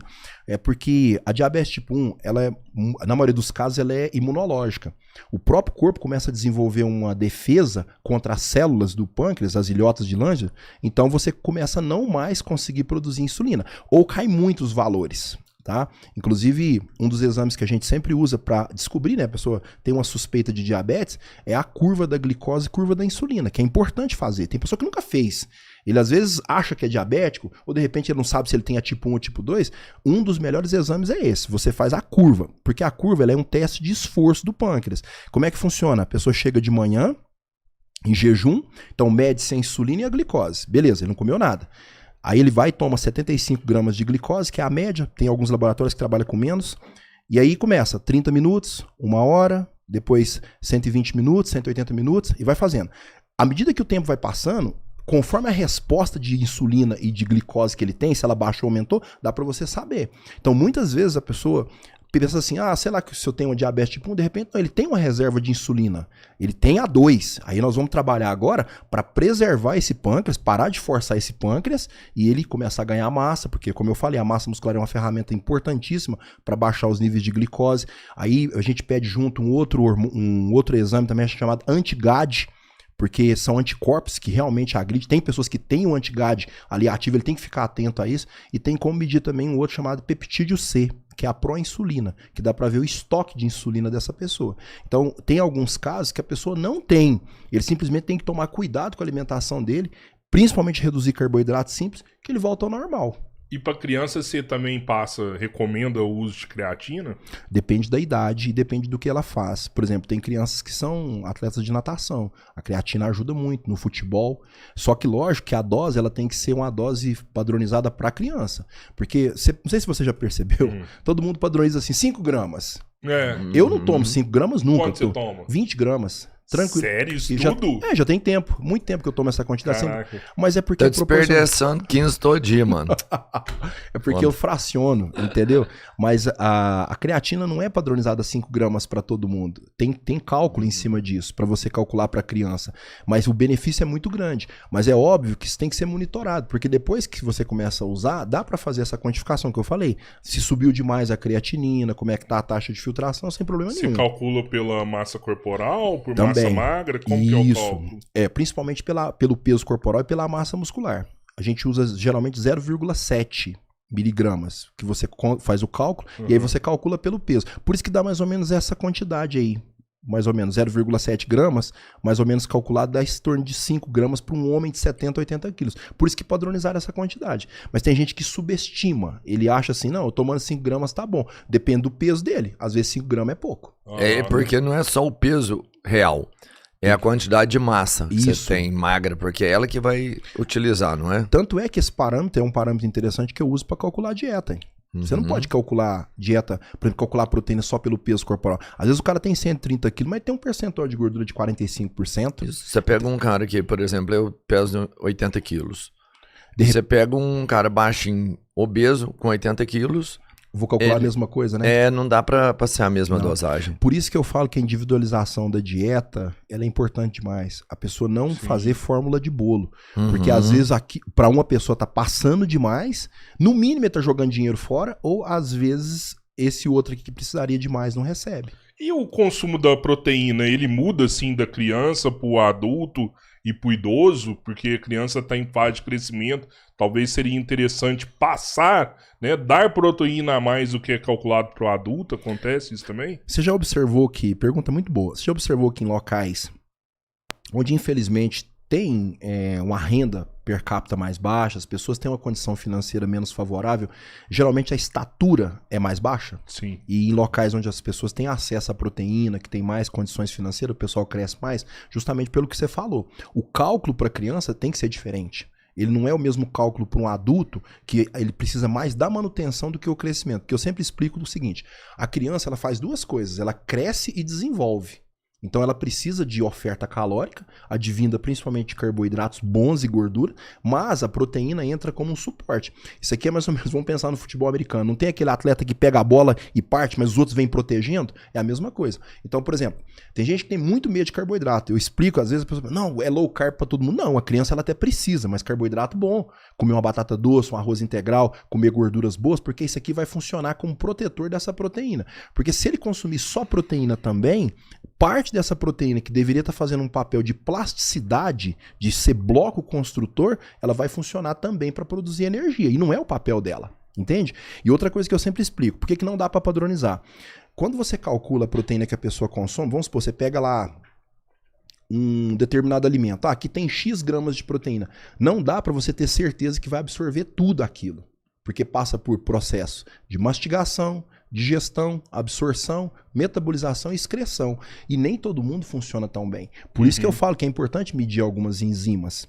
Uma das enzimas que quebra a proteína no nosso estômago, e até uma explicação sobre a questão do refluxo, e essa enzima, na verdade, ela fica na forma equiescente, que a gente chama, né? São zimógenos, ela fica de braço cruzado. Quando entra o ácido clorídrico, você começa a quebrar a proteína. Se você não tem a liberação dessas enzimas a nível estomacal, a hora que você come proteína, ela passa para o intestino sem ser quebrada e às vezes é excretada e jogada fora. Então a mastigação é importantíssima para você absorver proteína. É um estímulo. Tipo, esse cara que come em 5 minutos aí, já bateu o rango. Comer muito rápido, principalmente, sem mastigar. É porque é o seguinte, o contato das enzimas com o alimento, depende da área de superfície. Se você tem um pedaço muito grande de carne aqui, a área de superfície é muito grande. Você não vai conseguir quebrar. Entendeu? Aham. E aí, infelizmente, parte dessa proteína pode ser jogada fora. Eu canso de pegar isso no coprológico funcional. A pessoa olha nas fezes, tem presença de proteína. Às vezes o cara come rápido porque ele mastiga rápido, não? Também, engole muito rápido. Você já viu churrascaria, quando a pessoa vai na churrascaria, que nos primeiros momentos ali que ela vai... Porque ela tá com muita fome, né? Uhum. Ela come muito rápido. Então, Isso. parte daquilo ali dificilmente vai ser quebrado. Infelizmente. Aham. Então, assim, o que nós sempre explicamos? Quando você trata de crianças, eu falo, hoje tem suplementos muito interessantes para criança, até na forma de gominhas. Não tô falando para sair dando isso para criança de qualquer jeito, mas é interessante. Criança que tem resfriado o tempo todo, você poder suplementar um zinco, você suplementar uma vitamina C, isso tudo funciona e ajuda, porque a vitamina C, ela ajuda na captação de ferro, ela ajuda na formação de colágeno. Como eu disse, as estruturas dos ossos da criança precisa disso. Inclusive, muita gente às vezes acha que suplementação é besteira, não tá falando de longevidade. Tem muitas crianças que desenvolvem herpes pequenininha. Sabe quando... Caramba. Às vezes o adulto chega, dá um beijo no rosto, tem gente que beija na boca da criança, passa herpes, a né? imunidade baixa ali. E aí o vírus fica ali escondidinho, né? Vai lá pra coluna vertebral, fica ali escondidinho. À medida que a criança ou o adulto tem uma queda no sistema imune, aflora, ou às vezes labial e por aí vai. Ou às vezes a herpes aparece em alguns outros pontos. E um dos suplementos, coisa simples que a gente usa é um aminoácido, a lisina. Faz a suplementação ali de 1000 miligramas de lisina todo dia. Dificilmente vai ter a incidência. Só que aí eu sempre recomendo usar também o zinco. 30 miligramas de zinco quelado, 1000 miligramas de vitamina C, que ameniza muito a incidência da presença da herpes. E se a pessoa puder, de quebra também entra com a vitamina E, 400 UI. Todos os dias. Dificilmente aparece. O idoso é a mesma quantidade de proteína do adulto. Esse não muda. Não. Ou o idoso precisa consumir mais? Ele precisa consumir mais, mas sem exagero. Eu vou te explicar por quê. Existe um momento na nossa vida que a gente começa a desenvolver um quadro que é a resistência anabólica, que é uma dificuldade em manter e ganhar massa muscular.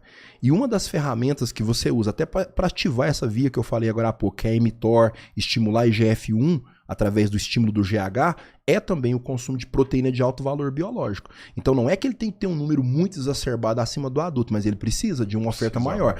E aí, o que eu sempre falo, proteína de alto valor biológico, mas de fácil digestibilidade. Porque, por exemplo, vamos supor que você tenta bater essa meta com ele com carne vermelha. É difícil, entendeu? Porque para mastigação, às vezes ele já tá usando prótese e por aí vai. Então quando você parte para uma tilápia, para um frango desfiado, você facilita. E entra também o que eu falei, as formas de você ofertar uma proteína como a whey protein na forma de alimento mesmo. Uma panqueca, um mingau, um shake, numa fruta. Né? Você pode pegar um iogurte, misturar ali o whey protein e ele consumir. Nessa hora o whey é extremamente bem-vindo. Não, é muito bem-vindo. Eu falo, como eu falei agora há pouco, minha mãe já usa há anos, eu não deixo faltar whey protein pra ela. Essa carne, a melhor forma de entregar a carne é assada? Não, depende muito como a pessoa assa. Inclusive é o seguinte, o pessoal vai brigar comigo. O excesso de carne assada no carvão, já tem vários estudos correlacionando que isso não é interessante. Pela quantidade não de... Não devia ter perguntado isso então. Não, o churrasco todo santo dia não. Vez ou outra tudo bem. Mas uma das melhores formas que você tem para consumir a carne é grelhada. Das melhores formas. Você usa menos... óleo, né?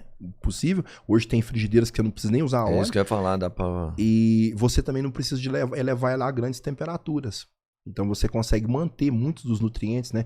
Dependendo da carne, você vai selar ela dos dois lados ali e você consome. E ela também cozida.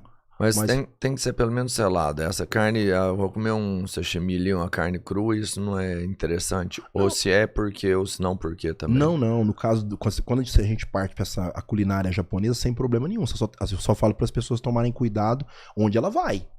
Porque por ser um alimento cru, tem seus riscos, né? E hoje já tem episódios, né? Vários casos de pessoas que se contaminam, mas é porque é aquele lugar que ele acha baratinho, não esquenta a cabeça. E a gente sabe que tem gente que são idôneas, muitos, né? A grande maioria, mas tem gente que não é. De repente aquele salmão ficou fora da refrigeração, houve algum problema, usou uma parte, não terminou, então a contaminação pode acontecer, porque tá cru. Mas de gado tem que ter essa leda. Não pode não. De gado você não come cru. Eu não aconselho hipótese alguma. Tá. Porque, até pela digestibilidade, se você pega uma carne de gado totalmente crua, é muito difícil você digerir. E lógico que existe o quibe cru e tudo, mas ela tá num estado muito menor. Mas Ela a pessoa já tá moída, tá esmiuçada ali. tá né? bem temperada, né? É igual, por exemplo, quando você pega a tilápia, você faz o ceviche, o próprio limão ali quase que cozinha a carne. tá, né? tá. É isso. Mas assim, a carne vermelha não. Tem gente que come aquele Tartar. steak tartar, né? Que aí vai a carne, mas isso. ela vai bem picadinha também. Verdade, ela é picadinha. Fica na ponta da faca ali, né? Tem várias culinárias, mas assim, nesse dia a dia nosso de brasileiro, vamos falar Entendi, mesmo, é. na maioria das vezes a gente come a carne cozida mesmo. Agora, o que eu aconselho pra pessoa que gosta muito de carne vermelha é evitar esse excesso de gordura constante, todos os dias. E eu falo, gente, tem que monitorar exames, né? Nós não falamos agora há pouco. Tem gente que defende algumas linhas de dietas, mas ele nunca olha como que está o estado, vamos dizer assim, metabólico dele, de acordo com a dieta que ele tá fazendo. E isso é um problema. Você não vai numa churrascaria de vez em quando, não, Neymar? Vai? Vou. Mas eu gosto mais de fazer em casa. Você pode, né? Não, mas você também faz, Tá em com dia. certeza. Não, eu vou sem poder, né? Você... Cara, não, mas Você a churrascaria não é o vilão, na verdade, né? Não, não. Você ir lá e comer carne, teoricamente, às vezes é melhor que você não vamos, assim, eu vou usar um você termo, sei comer lá, uma pegar um macarronada, momento, né? Igual nós faz lá em São Paulo, nós tá lá. Exato. Nós fica lá de manhã até de madrugada, chega no fim da noite, você Batata o dia frita inteiro, com bacon e você não tem mais nada pra comer, vamos comer, vamos. Mas a gente já tá cansado, já quer ir dormir, então você nem se prepara pra isso. Chega lá, o que é o mais rápido? Não é o melhor, né? Inclusive, o que nós estávamos conversando sobre questão de carnes, né? Conforme o tipo de carne que a pessoa ingere, é muito comum as pessoas hoje, vai uma dica para quem tá nos ouvindo sobre a questão do refluxo. O refluxo, refluxo é foda, hein? Porque na verdade a pessoa sente um mal-estar tremendo, porque existe toda uma passagem, né? Vamos pegar novamente essa garrafa aqui pra gente explicar. Vamos imaginar que essa parte dela aqui como um todo é o estômago. E dentro do estômago nós temos uma estrutura chamada ácido clorídrico. Com o passar dos anos, existe uma tendência natural da gente diminuir a produção desse ácido clorídrico. Por que o ácido clorídrico aqui é importante? Quando entra proteína aqui, principalmente carnes, você tem uma enzima chamada pepsina, que ela fica na forma de pepsinogênio, então ela fica na forma ativa. Olha como Deus faz as coisas numa perfeição tremenda. Porque se isso aqui ficar ativo o tempo todo, ela pode agir contra a parede do estômago. Então ela fica na forma inativa. Uma vez que entra alimento aqui para ser quebrado, você produz ácido clorídrico e você transforma o pepsinogênio em pepsina. Beleza. Aqui você tem uma válvula aqui em cima que dá acesso ao esôfago. Então você tem um fluxo que pega da sua boca, vem no esôfago, estômago, intestino delgado, intestino grosso, excreta. Só que ao invés do alimento descer, ele volta. Por quê? Porque essa válvula aqui não abre, ó. Essa de baixo aqui que chama piloro. Por que essa aqui às vezes não abre? Porque ela é pH dependente, justamente pela deficiência de ácido clorídrico. Isso acontece com o passar do tempo, mas tem estratégia para isso. Inclusive eu geralmente monto algumas formulações que a gente usa, cloridrato de betaína ajuda muito nesse processo, né? A pessoa ficar tomando antiácido e evitar consumir principalmente líquido com refeições. Aí tem muita gente que vai me escutar agora vai querer brigar, que não tem problema. Para algumas pessoas tem problema sim, principalmente quando ela usa em grande quantidade. Se ela toma aqui até 100 ml, tranquilo, mas tem pessoa que almoça com a garrafa de Coca-Cola de 600 ml, ou com água. Aqui em cima você aumenta muito a pressão, tanto do alimento como do líquido que já existe no estômago e mais o líquido que você consome. É onde a pessoa tem o refluxo. E outro problema, a pessoa come e deita. Porque nós temos a inércia. Se você está em pé, a pressão é uma. Se você deita, a pressão é bem menor. E aí você empurra. E aí a pessoa tem o refluxo. O que é o problema? A presença de ácido tocando no esôfago o tempo todo promove algumas lesões que levam à famosa esofagite, em alguns casos mais graves, a úlcera, que é ulceração mesmo, machuca, e até o próprio câncer. Por quê? Porque o esôfago não aguenta isso por muitos anos. Então a pessoa tem que corrigir. Tem pessoas que têm problema nas cordas vocais, porque o ácido clorídrico sobe o tempo todo, e às vezes por manobras erradas, de consumo excessivo de comida, comer muita carne à noite e por aí vai. E às vezes por não avaliar isso. E quando a pessoa consegue controlar o refluxo dela? Como que ela consegue? Quando ela consegue, por exemplo, meu filho, até é uma preocupação da patroa, ele tá voltando comida, assim, sabe? Mas hoje controlou. Não, a hora que ele quiser, ele volta comida. Ah, entendi. Ele volta. Tipo aquele cara que um mágico engoliu o sapo e depois conseguiu voltar ao sapo. Não ele tem uma parada isso. dessa. Eu entendi. Ele engole ali e aí, tipo, ele ficava voltando. Aí mostrava pra minha esposa, né? E minha esposa, para com isso, tal, não sei o quê. Aí começou a fazer isso, tipo, achando que era engraçado e brincadeira, sabe? E aí a patroa já ficou preocupada, porque sabe que volta um ácido ali e pode ferrar com o moleque. É porque é o seguinte, ele consegue contrair essa musculatura que existe, tem toda uma musculatura acessória na linha de abdômen, ele contrai o estômago, essa válvula que abre e o alimento volta. A hora que ele quer deglutir, ele dá o comando, volta novamente. Então ele consegue fazer isso. Eu já conheci pessoa que vomitava na hora que ele queria. Sim. O pessoal brincava, falou, vomita aí pra gente. Ele vomitava, ele conseguia.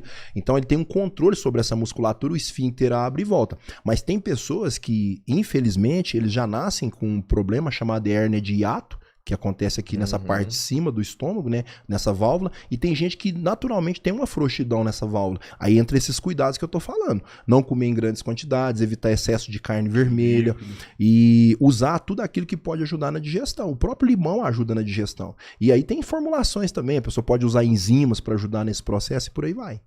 Ó, a Rodiceia mandou aqui, Rodiceia Rodrigues. Dá pra reverter divertículo/diverticulose?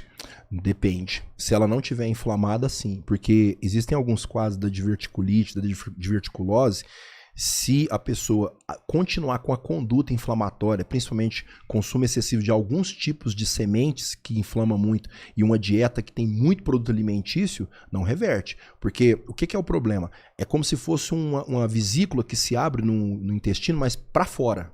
Entende? É diferente do pólipo, que é para dentro. Então, se esse processo aqui inflama, é onde que gera a diverticulite.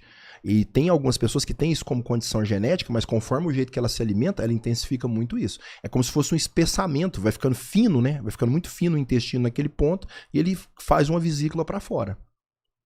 E a Iris mandou aqui também, Elimar, poderia falar da creatina? A gente falou bastante, mas ela mandou aqui, passei a tomar e estou me sentindo mais disposta. Porém, tô com receio, pois há boatos de queda de cabelo. Nunca ouvi falar, tem boato disso mesmo? Sério, mano? Tem, é porque é o seguinte, tem alguns estudos que correlacionam o uso da creatina com os níveis de DHT. O que é DHT? É uma sigla, chama de hidrotestosterona, que na verdade é vamos dizer assim, um metabólito da testosterona que é importante, principalmente para nós homens, para mulher também, mas numa menor quantidade. E esse excesso de DHT, quando ele sobe em demasia, ele agride o folículo piloso e aí o cabelo cai. Mas isso não é uma regra geral, não, tá? As pessoas que tomam creatina, não precisam ter medo, Peraí, mas é um excesso de creatina ou é algum tipo de pessoa específica? Vamos pensar, quem tem uma genética para isso que vai ser, que vai acontecer. Falando, você faz a pergunta e já responde, ó, top. É isso mesmo. É genético. Não é todo isso. mundo. Por isso que nós falamos agora há pouco, Tio Ró, sobre a questão de estudos. Às vezes a pessoa faz um estudo isolado, tem pessoas que têm uma condição X, com ele acontece, não que seja com todo mundo. Até porque, como nós falamos, faz exames. No caso dela, se ela está preocupada, vai lá e mede os níveis de DHT. Se não estiver subindo, sem problema nenhum. E não é qualquer quantidade que faz esses níveis de DHT subir. Existem pessoas, tanto homens como mulheres, que têm uma tendência a ter queda de cabelo associada a outros fatores. Então vamos supor que ela tem deficiência de vitamina B7, que é a biotina. Pode cair cabelo. Deficiência de ferritina faz cair cabelo. Deficiência de proteína faz cair cabelo. Estresse faz cair cabelo.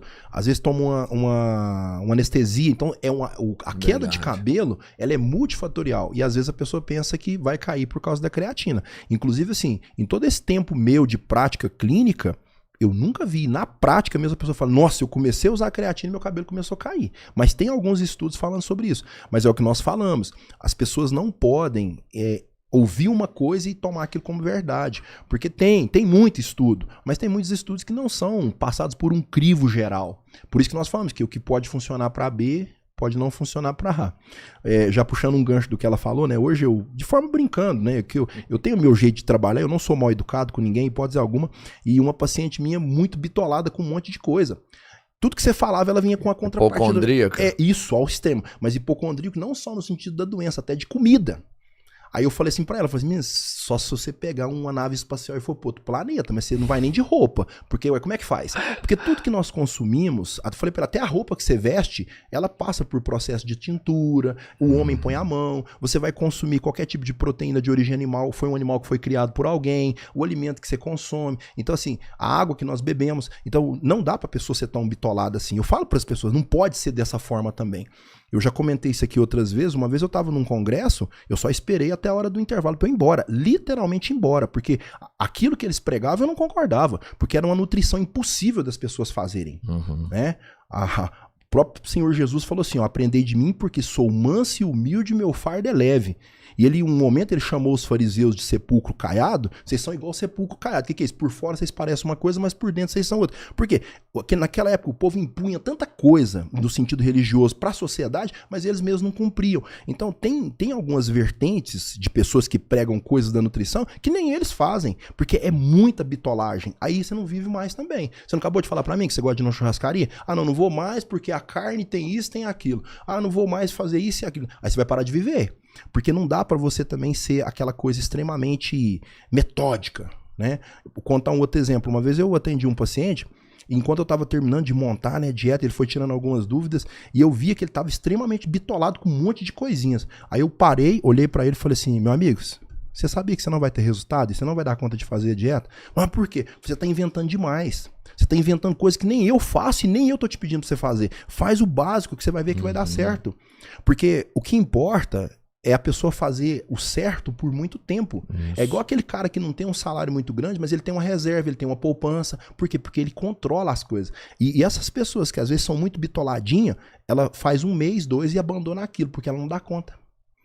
Entende? Então tem que tomar cuidado. É a realidade dela. Não dá não. E outra coisa, às vezes dietas com produtos muito caros, de difícil acesso, a pessoa vai fazer 1 mês, não dá conta de manter aquilo.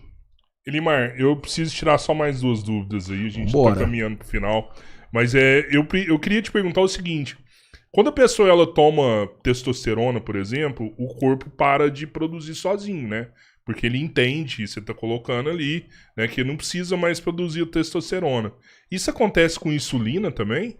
Não necessariamente, porque é o seguinte, quando a pessoa usa a insulina, tô falando no modo terapêutico, a pessoa tá fazendo o uso dela para complementar. Como nós falamos, a diabetes tipo 1 tem 2 vertentes. Tem aquele caso que a pessoa produz pouco, é o insuficiente, eu canso de ver casos assim, e tem aquele caso que a pessoa não produz nada, 0. As ilhotas não produzem mais. Aí nesse caso, a suplementação, ela entra no nível, já não tem mais nada para produzir. Mas quando a pessoa ainda produz uma certa quantidade, ela entra como um acessório. E tem algumas terapias que alguns médicos endócrinos passam, até para pessoa que tem a diabetes tipo 2. Ele faz a terapia medicamentosa com glifage, metformina e também com insulina, porque depende do nível que está essa diabetes, mas não chega a ter esse feedback negativo. Sua pergunta muito boa. Com a testosterona é diferente. É porque existe um eixo em que é controlado pelo seu hipotálamo, pela hipófise e o testículo. O hormônio que é responsável pelo estímulo lá no testículo é o LH. Então, uma vez que você tem testosterona circulando, o seu hipotálamo mais a sua hipófise entende que está tendo uma produção super, né, exacerbada. Ele não entende que aquela produção está sendo feita pelo testículo. O que ele fala? Não, vamos parar de produzir, vamos parar de mandar estímulo para o testículo. Essa é uma das respostas por que a pessoa que exagera e faz o uso prolongado, às vezes sem dar pausas também, ele tem uma atrofia testicular. Porque enquanto ela tá alta, não tá chegando estímulo pro testículo trabalhar. Então vai cair e às vezes cai muito. E aí por isso que quando a pessoa vai lá e tira de forma abrupta esse uso, ele tem um crash, ele tem uma queda. O camarada começa a ter depressão, ele sente um aumento da gordura corporal, uma sonolência fora do comum, um cansaço, porque o corpo estava acostumado com uma certa quantidade, inclusive queda na libido. Por isso que, quando a pessoa decide fazer essas terapias, ele tem que ser muito bem acompanhado, para não fazer besteira. Inclusive, hoje a gente vê aí pelas redes sociais pessoas que acham bonito, né? Postar lá, tô com 5 mil, 6 mil de testosterona. E aí, às vezes, um cara que não tem nada, ele tem lá seus 600, 500, 700, que seja, que é dele. A produção endógena. Não é um número maravilhoso, não é uma Ferrari, mas é dele. E de repente o que importa é o que está conseguindo chegar nos receptores. Sabia disso? Sim. Não é que o cara... Às vezes tem um cara que está com 500, ele está melhor do que o cara que está com 1000 aqui, porque o que importa é a testosterona livre. Inclusive, já comentei isso outras vezes, às vezes você olha no sangue, está um nível. Quando você olha na saliva, está adequado, está até alto. Porque Deus nos fez uma perfeição tão grande, eu vou usar um exemplo aqui para as pessoas entenderem, a testosterona funciona como se fosse uma herança que você recebeu, sei lá, uma tia sua deixou uma herança, e lá no testamento está escrito o seguinte, que em vida, enquanto ela estiver em vida, você já recebeu herança, você só pode usar 2 a 3% dessa herança. Então, mais ou menos assim é a testosterona. Você tem lá X nanogramas, né? Porque a testosterona no sangue é medida em nanogramas, mas quando você vai na saliva, você consegue pegar só a livre. É a que está ligada aos receptores. Então, muita gente às vezes fica pensando, nossa, eu tô com 600, eu tô um lixo. Não. De repente nem precisa mexer. E não é esse o divisor de águas. Eu já vi muita gente pensando, não, eu vou mexer na testosterona que eu vou ficar gigante. Não, meu querido. Às vezes você não tá nem conseguindo bater meta de proteína diária. Você nem treina direito, você não consegue nem promover microlesões satisfatórias, porque é até uma briga nossa, né? Hoje, dentro do conceito de treinamento, as pessoas que, porque o que importa é o movimento. Não, senhor, as duas coisas. Você tem que fazer movimento bem feito, sim, mas você tem que pôr sobrecarga. Quem quer buscar hipertrofia, não adianta ele fazer um movimento lindo, maravilhoso, com 1 quilo de cada lado. Ele precisa pôr carga, tem que ter sobrecarga. Não é uma sobrecarga para machucar, provocar lesões nas articulações, ter rompimento de tendão, né? Enfim, estiramento, mas ele tem que ter a sobrecarga. Isso é desde os primórdios, quando nós observamos quando começaram as primeiras pessoas a estudar a musculação. Então, de nada adianta o cara estar com testosterona supitando, saindo pelo nariz, mas ele não tem um treinamento constante, vigoroso e uma dieta adequada para hipertrofia. E para criar receptores é só no exercício físico. É esse que é o fator, olha que interessante. Quando você tem o treinamento, ele também é um feedback para a produção de testosterona e principalmente para ajudar na recuperação dessas fibras. Porque é o seguinte, a síntese proteica é toda uma maquinária que funciona. Nós temos lá os ribossomos, ele é estimulado sim pela testosterona e pelo exercício físico. A gente chama isso de sinergia, quando você junta as duas coisas. Você observa, por exemplo, tem pessoas que trabalham em obras. O cara nunca usou uma testosterona. Você olha o shape do camarada, ele tá melhor do que muita gente de academia. Por quê? Porque todo dia ele tem o estímulo do exercício físico. E às vezes o cara nem em grandes condições, né, financeiras, ele tem ali pra tá consumindo suplemento lá, whey hidrolisada de R$500 o pote. Ele come o básico. Tem uma fase da vida que você consegue construir mais receptores no seu corpo? Tem. Pergunta boa. Quando você chega nessa fase dos 16, 17 até os 25 anos, é a sua melhor fase para a síntese proteica. É óbvio que isso se estende, não é uma regra. Chegou nessa fase aí você não vai conseguir mais. Pode ser antes, mas também pode ser depois. Pode alongar, tanto é que eu falo para muita gente. Essa é uma das perguntas que as pessoas mais me falam. Elmar, tô com 40 anos, eu consigo hipertrofiar? Consegue. Você só não vai conseguir dessa mesma forma nessa fase aqui. Por quê? Nessa fase que eu disse aqui, você tem picos muito grandes, não só de testosterona, mas também de GH. Principalmente na adolescência. Você vê que grandes fisiculturistas, um dos que eu já observei muito, Liprist, por exemplo, ele começou muito novo. Ele com 16, 17 anos, o cara já era um monstro. Porque é uma fase muito boa, lógico, que tem o uso dos recursos ergogênicos, tarará e tururu. Mas é uma fase muito boa para hipertrofia. Por isso que eu falo, muitos pais têm medo de deixar um adolescente de 15, 16 anos de idade ir para academia. Eu só não aconselho o menino ir lá e treinar de qualquer jeito. Hoje tem profissionais da área de educação física, especialistas nisso, em dar um treinamento direcionado para o adolescente, que é a melhor fase dele. É a fase que ele tem uma síntese proteica muito grande, ele tem um aproveitamento intestinal muito grande, e aí, quando ele entra na fase adulta, já com a massa muscular já construída, ele só vai melhorando isso. Eu digo isso como experiência própria, eu comecei com 14 anos. E aí, se eu pego fotos lá para trás, a tendência me foi só aumentando. Hoje eu tô num platô ali mais ou menos de 108 quilos, mas isso foi escalonado. Eu acho que dá pra você ir pra academia, assim, desde sempre. É bacana você ter essa vida dentro da academia. Mas tem que deixar claro que não é um ambiente perigoso, né? Você tem que estar bem orientado ali, você tem que estar acompanhado, porque até adulto mesmo, assim, que vacila, acaba sofrendo um acidente. Né? Até recente teve um cara fazendo um supino ali, bateu no peito, o cara morreu ali na hora. Né? Tem que se tomar muito cuidado, porque tem alguns equipamentos que requer uma segurança, por exemplo. E eu falo isso para quem tá nos ouvindo, não é vergonha nenhuma, principalmente no supino, você pedir pra pessoa estar ali te acompanhando. Mesmo que ele não vai te ajudar, mas só da pessoa estar apoiando ali na barra, principalmente no supino canadense, né, no declinado, que é um perigo, porque a direção da barra é direto na sua glote. Se cair, te mata, quebra seu pescoço. E ter gente para te acompanhar no agachamento, nós vimos vários casos de pessoas morrer no Smith, por causa de excesso de carga, isso é bobagem, isso é vaidade. Pede pra pessoa apoiar, ou põe uma carga que você suporta e dá conta de fazer com uma qualidade de movimento boa, porque eu vejo pessoas que às vezes até colocam uma carga grande, seja em qualquer exercício, mas faz um exercício muito mal feito, isso também não resolve. Mas nós temos observado alguns acidentes em academias justamente por isso.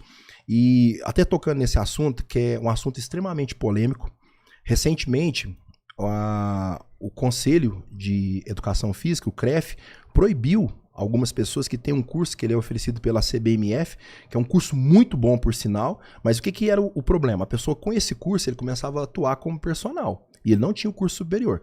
Eu não estou entrando no mérito se está certo, se está errado, eu não estou defendendo CREF nem nada, mas legalmente falando, a pessoa não podia atuar na profissão, entendeu? É como uma pessoa que, beleza, Sei dirigir desde a infância. Meu pai é caminhoneiro, eu sei dirigir, beleza. Mas você não é habilitado, cara. Você não tem a carteira. E aí, se você olha nas redes sociais, o pau quebra. Aí o cara fala, mas eu tenho experiência, eu sou atleta, tá, cara, parabéns, você tem uma experiência maior. Aí outros falam, a faculdade não ensina nada, a faculdade não serve pra nada. Não, não é bem assim. Porque, na verdade, você não faz faculdade só pra te dar um diploma pra que você possa trabalhar numa determinada profissão. Até porque muitas pessoas que buscam academia hoje, elas não buscam só por performance, não buscam só pra ficar forte. A pessoa busca longevidade. E quando você passa por esse crivo de ir lá e fazer um curso superior, você agrega valor à sua profissão. E é uma questão de justiça também. Porque, pera um pouquinho, por que o A tem que fazer e o B não precisa fazer? Entende? E outra coisa que eu falo, e isso que eu tô falando é um conselho, eu tô com quase 50 anos de idade, o que eu estou falando aqui, pra quem é cabeça dura, o cara vai me criticar, vai descer o pau, porque isso aqui vai ser um corte que nós vamos colocar, mas o meu conselho é pra meninada que tá começando agora, que gosta do esporte, vai lá, faz sua faculdade, trabalha legalmente. Para com essa história de quando você tá numa academia trabalhando, chega o CREF, o cara sai correndo, sai escondendo. Porque até quando você vai fazer isso? Quantas pessoas que você não vê aí na rua que anda sem carteira até um tempo? Até o dia que ele se envolve num acidente. E às vezes ele até está certo. Mas só pelo fato de ele não ser habilitado, ele às vezes vai responder por crime. Pensa essa situação dessa pessoa que morreu, se ele está sendo acompanhado por um personal que não tem o curso superior, que não tem autorização do CREF para trabalhar. Ferrou, né? Você já pensou o tamanho do problema? Outra coisa, para meninada que trabalha. Se você não faz um curso superior, você nunca vai poder ser um professor de uma faculdade, você não vai trabalhar numa grande rede de academia, porque o pessoal não aceita. Então, tipo assim, não custa nada. Hoje tem curso online, tem curso semipresencial, e é bacana você estudar. Isso agrega valor à sua hora-aula e como crescimento profissional também. Mas aí não, quando você vê nas redes sociais é aquele velho discurso, porque na faculdade você não aprende nada. Cara, não é bem assim, a faculdade realmente ela te dá nortes, e ali você vai crescendo na profissão. Depende de você também, né? Vai, depende. Eu, com toda dificuldade, graças a Deus eu terminei agora recente meu curso de educação física, e não é esse bicho papão Terminou? todo. Acabou. Finalizou? Agora acabou, Boa. graças a Deus. Então, é um conselho que eu dou para as pessoas. Você não busca o curso superior só para isso. E aí, para fechar com chave de ouro, o curso superior também te dá uma abertura para você poder prestar concurso público. Porque, de repente, você faz um curso de educação física. Beleza, eu não quero mais trabalhar na área, eu quero crescer, quero ter uma segunda profissão. O cara pode fazer vários cursos. Vai pro estado aí, vai pra uma Polícia, vai vai para todo lado, porque são quesitos. De repente, lá na frente, o cara abre uma oportunidade. Cara, eu preciso de um coordenador aqui para minha academia. Mas um dos requisitos é que você tenha o curso superior. E aí? Ó, a galera da Guruja nossa aí, os caras passando gente no Brasil inteiro pra Receita Federal, Receita Estadual, né? Um salário de receita aí, o que é hoje? É 30, 40 pau quase, né? É o topo do funcionalismo É o topo, público, é o topo. né, velho? Eu, inclusive, na hora que eu vinha para cá conversando com meu filho, né? Sobre essa questão de muitas pessoas quererem resultados rápidos nas coisas. E não é bem assim.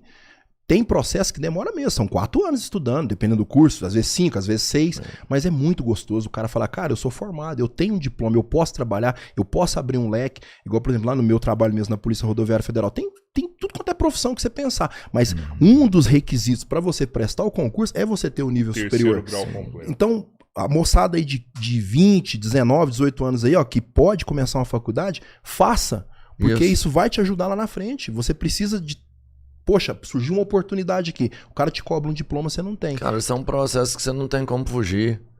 Você não pode se eximir disso aí, sabe? Se você quer realmente planejar alguma coisa pra sua vida, esses passos você vai ter que fazer, essa escada você vai ter que subir, sabe? Não dá pra você dar um salto disso aí, não vai dar certo.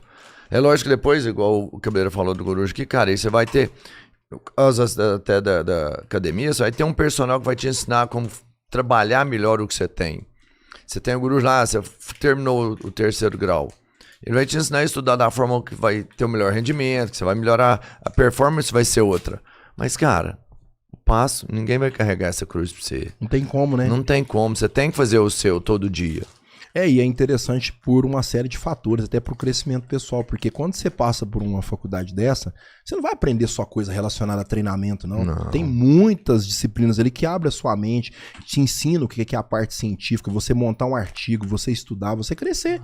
E crescimento é importante. Aí a gente vê hoje aí algumas pessoas que, mas o influencer tal ganhou X, né? Rapaz, você nem sabe se isso é verdade. E muitas vezes...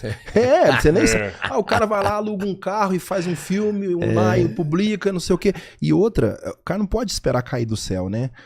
Deus, ele abençoa quem se esforça. Eu sei que é difícil, às vezes a pessoa não tem condições ali, mas num primeiro momento, você ter um nível superior ajuda muito. Opa. Né? Ô, Limar, e a última pergunta tá relacionada com isso também, cara. Pô, você já tem várias participações aqui no Três Irmãos. E, assim, com certeza isso acabou, da nossa parte, tendo uma admiração muito grande, assim, pelo profissional que você é, pelo conhecimento que você tem, né? E eu vou te falar, mano, eu queria muito ser inteligente igual você, velho. Mas você é. Não, não sou não, não sou não. E aí eu queria uma dica. O que eu posso fazer pra ficar mais inteligente? Então vamos Como é lá. que você estuda? Como é que você faz, assim? Você pode me ajudar de alguma forma? Posso. E é bem simples, na verdade. O nosso cérebro, ele funciona como se fosse qualquer membro que você treina.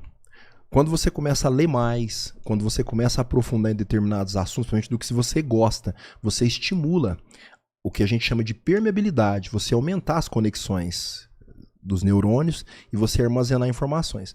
E dentro do contexto nutricional, você limpar a sua dieta, como eu falei, a toxicidade do que você consome, não só de você, de qualquer pessoa, ela atrapalha os processos metabólicos, do que diz respeito à parte de cognição, aprendizagem, processamento, né? É igual um computador. Imagina um computador, ele tem uma energia X para ele funcionar. Por isso que existe a fonte ali dentro, tem a temperatura, tudo bonitinho. O nosso cérebro é a mesma coisa. E dentro desse contexto, se você tá percebendo que tá caindo performance, aí tem uma série de estratégias que a gente pode usar, de suplementação, mas para isso eu preciso te avaliar. Eu preciso de exames para te falar, ó, tá vendo aqui? Tá faltando isso. Vitamina D, vamos coisa do corrigir, corrigir sono, entrar com exercício físico. Lembra aquela hora que eu te falei? Da liberação da irisina, do BDNF, uma série de substâncias do bem-estar também, dopamina, serotonina, as endorfinas, que tudo isso nutre o nosso cérebro e nos ajuda. Porque se você tá percebendo queda de performance, assim, um conselho, já de irmão mesmo, toma cuidado, porque é meio que ladeira abaixo. Se você for deixando, com o passar do tempo você começa a ter esquecimento, dificuldade, porque é uma máquina que está sendo usada, né? É igual um carro, quando acende lá aquele detector de anomalia, tem alguma coisa errada. E a parte cerebral, quando ela chega a ser prejudicada, é porque isso já vem de um tempo, né? Para melhorar a performance mesmo. E um outro detalhe também que eu sempre aconselho é você fazer higiene mental. O nosso cérebro é como um computador. Você começar a encher seu computador aqui de qualquer coisa, daqui a pouco não tem memória para mais nada. É você ser mais seletivo mesmo. E isso demanda até, inclusive, controle de estresse. Lembra que eu falei do cortisol? Infelizmente, cortisol alto demais o tempo todo, ele tem os momentos que ele tem que dar pico mesmo, na parte da manhã um deles. Eu sempre peço esse exame do cortisol na saliva, eu peço ele em 3 tempos. Às 8 horas da manhã, às 16 e às 23. Isso ele fica dentro do ciclo circadiano. Só que tem gente que começa com cortisol alto de manhã e isso permanece até a noite. Então isso vai lesando seu hipocampo. Ok?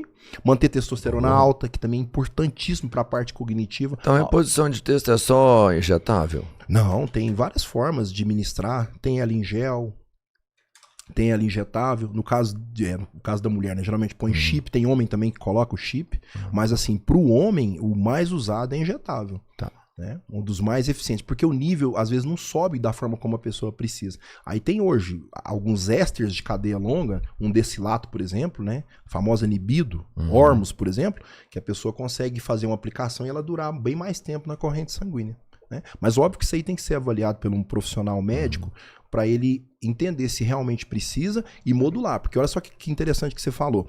Tem pessoas que quando faz uma modulação por conta própria, ou às vezes não tem um acompanhamento correto, ele começa a converter parte dessa testosterona em estradiol, que é um hormônio que nós temos, mas ele tem em grande quantidade na mulher, que em nós ele causa um efeito inverso. O cara tá com a testosterona alta, mas a libido tá lá embaixo, né? Ereção ruim, por quê? Porque tá descontrolado. Não que o estradiol seja do mal, mas a gente precisa dele em níveis adequados. Mas é só se ele passar do fisiológico, não? Se ele manter ele no fisiológico, não dá isso, não. Olha que pergunta boa. Você guardou um monte na manga, né? Não, você acredita que não? Tem pessoas que têm testosterona na casa de 500 e estradiol lá nas nuvens. Por quê? Ele tem aromatase muito ativa. O próprio tecido adiposo, a pessoa que tem gordura corporal mais alta, ele automaticamente estimula a conversão de testosterona em estradiol. É um ciclo vicioso. Isso, inclusive, é um problema para crianças. Né? Tem crianças que ali, na casa dos seus 11, 12 anos de idade, que deveria já começar a ter os primeiros picos ali para desenvolver os caracteres masculinos. Muita gordura tá aromatizando. Aromatizando, estradiol alto e testosterona baixíssima. E isso causa traumas, inclusive. O gordinho que faz uma reposição hormonal, além da reposição, ele tem que correr pra academia porque senão pode dar merda essa reposição que ele tá fazendo. Aquilo que seria muito bom pode ser ruim. Por quê? Sobe junto o estradiol e pode subir junto também a prolactina. Tem gente que já tem a prolactina alta. Existe inclusive um quadro chamado prolactinoma, que é um tumor na hipófise mesmo, mas nem todo mundo tem prolactina alta por causa disso. A própria vitamina B6, se a pessoa tiver déficit, ele tem uma prolactina mais alta. E dentro desse contexto tem pessoas que às vezes têm testosterona normal, mas ele não entende porque que a libido dele é ruim, porque que o padrão de ereção dele é ruim. O cara começa ali num ato sexual, ele dura 2, 3 minutos, o negócio já começa a bambear. Por quê? Porque tem prolactina alta demais. E a prolactina, ela interfere na dopamina. Ou às vezes o cara não tem libido nenhuma, vontade nenhuma, olha pra esposa, pra namorada assim, tanto faz, tanto fez. Por quê? Porque tá com uma prolactina muito alta. Porque é uma orquestra muito bonita quando você olha tudo, entende? No contexto geral, hormonal. Por isso que eu falo que a pessoa, às vezes ele acha caro fazer um investimento num profissional e sai fazendo as coisas por conta própria, aquilo que era bom se torna ruim. Sem contar no que nós falamos agora há pouco, de fechar o eixo. Às vezes, conforme o que ele usa e a quantidade que ele usa, aí se ele para de uma vez, se ele tava ruim aqui, ele fica pior depois, porque há um nível de atrofia testicular. Boa. Elimar, quem quiser te acompanhar, como é que faz?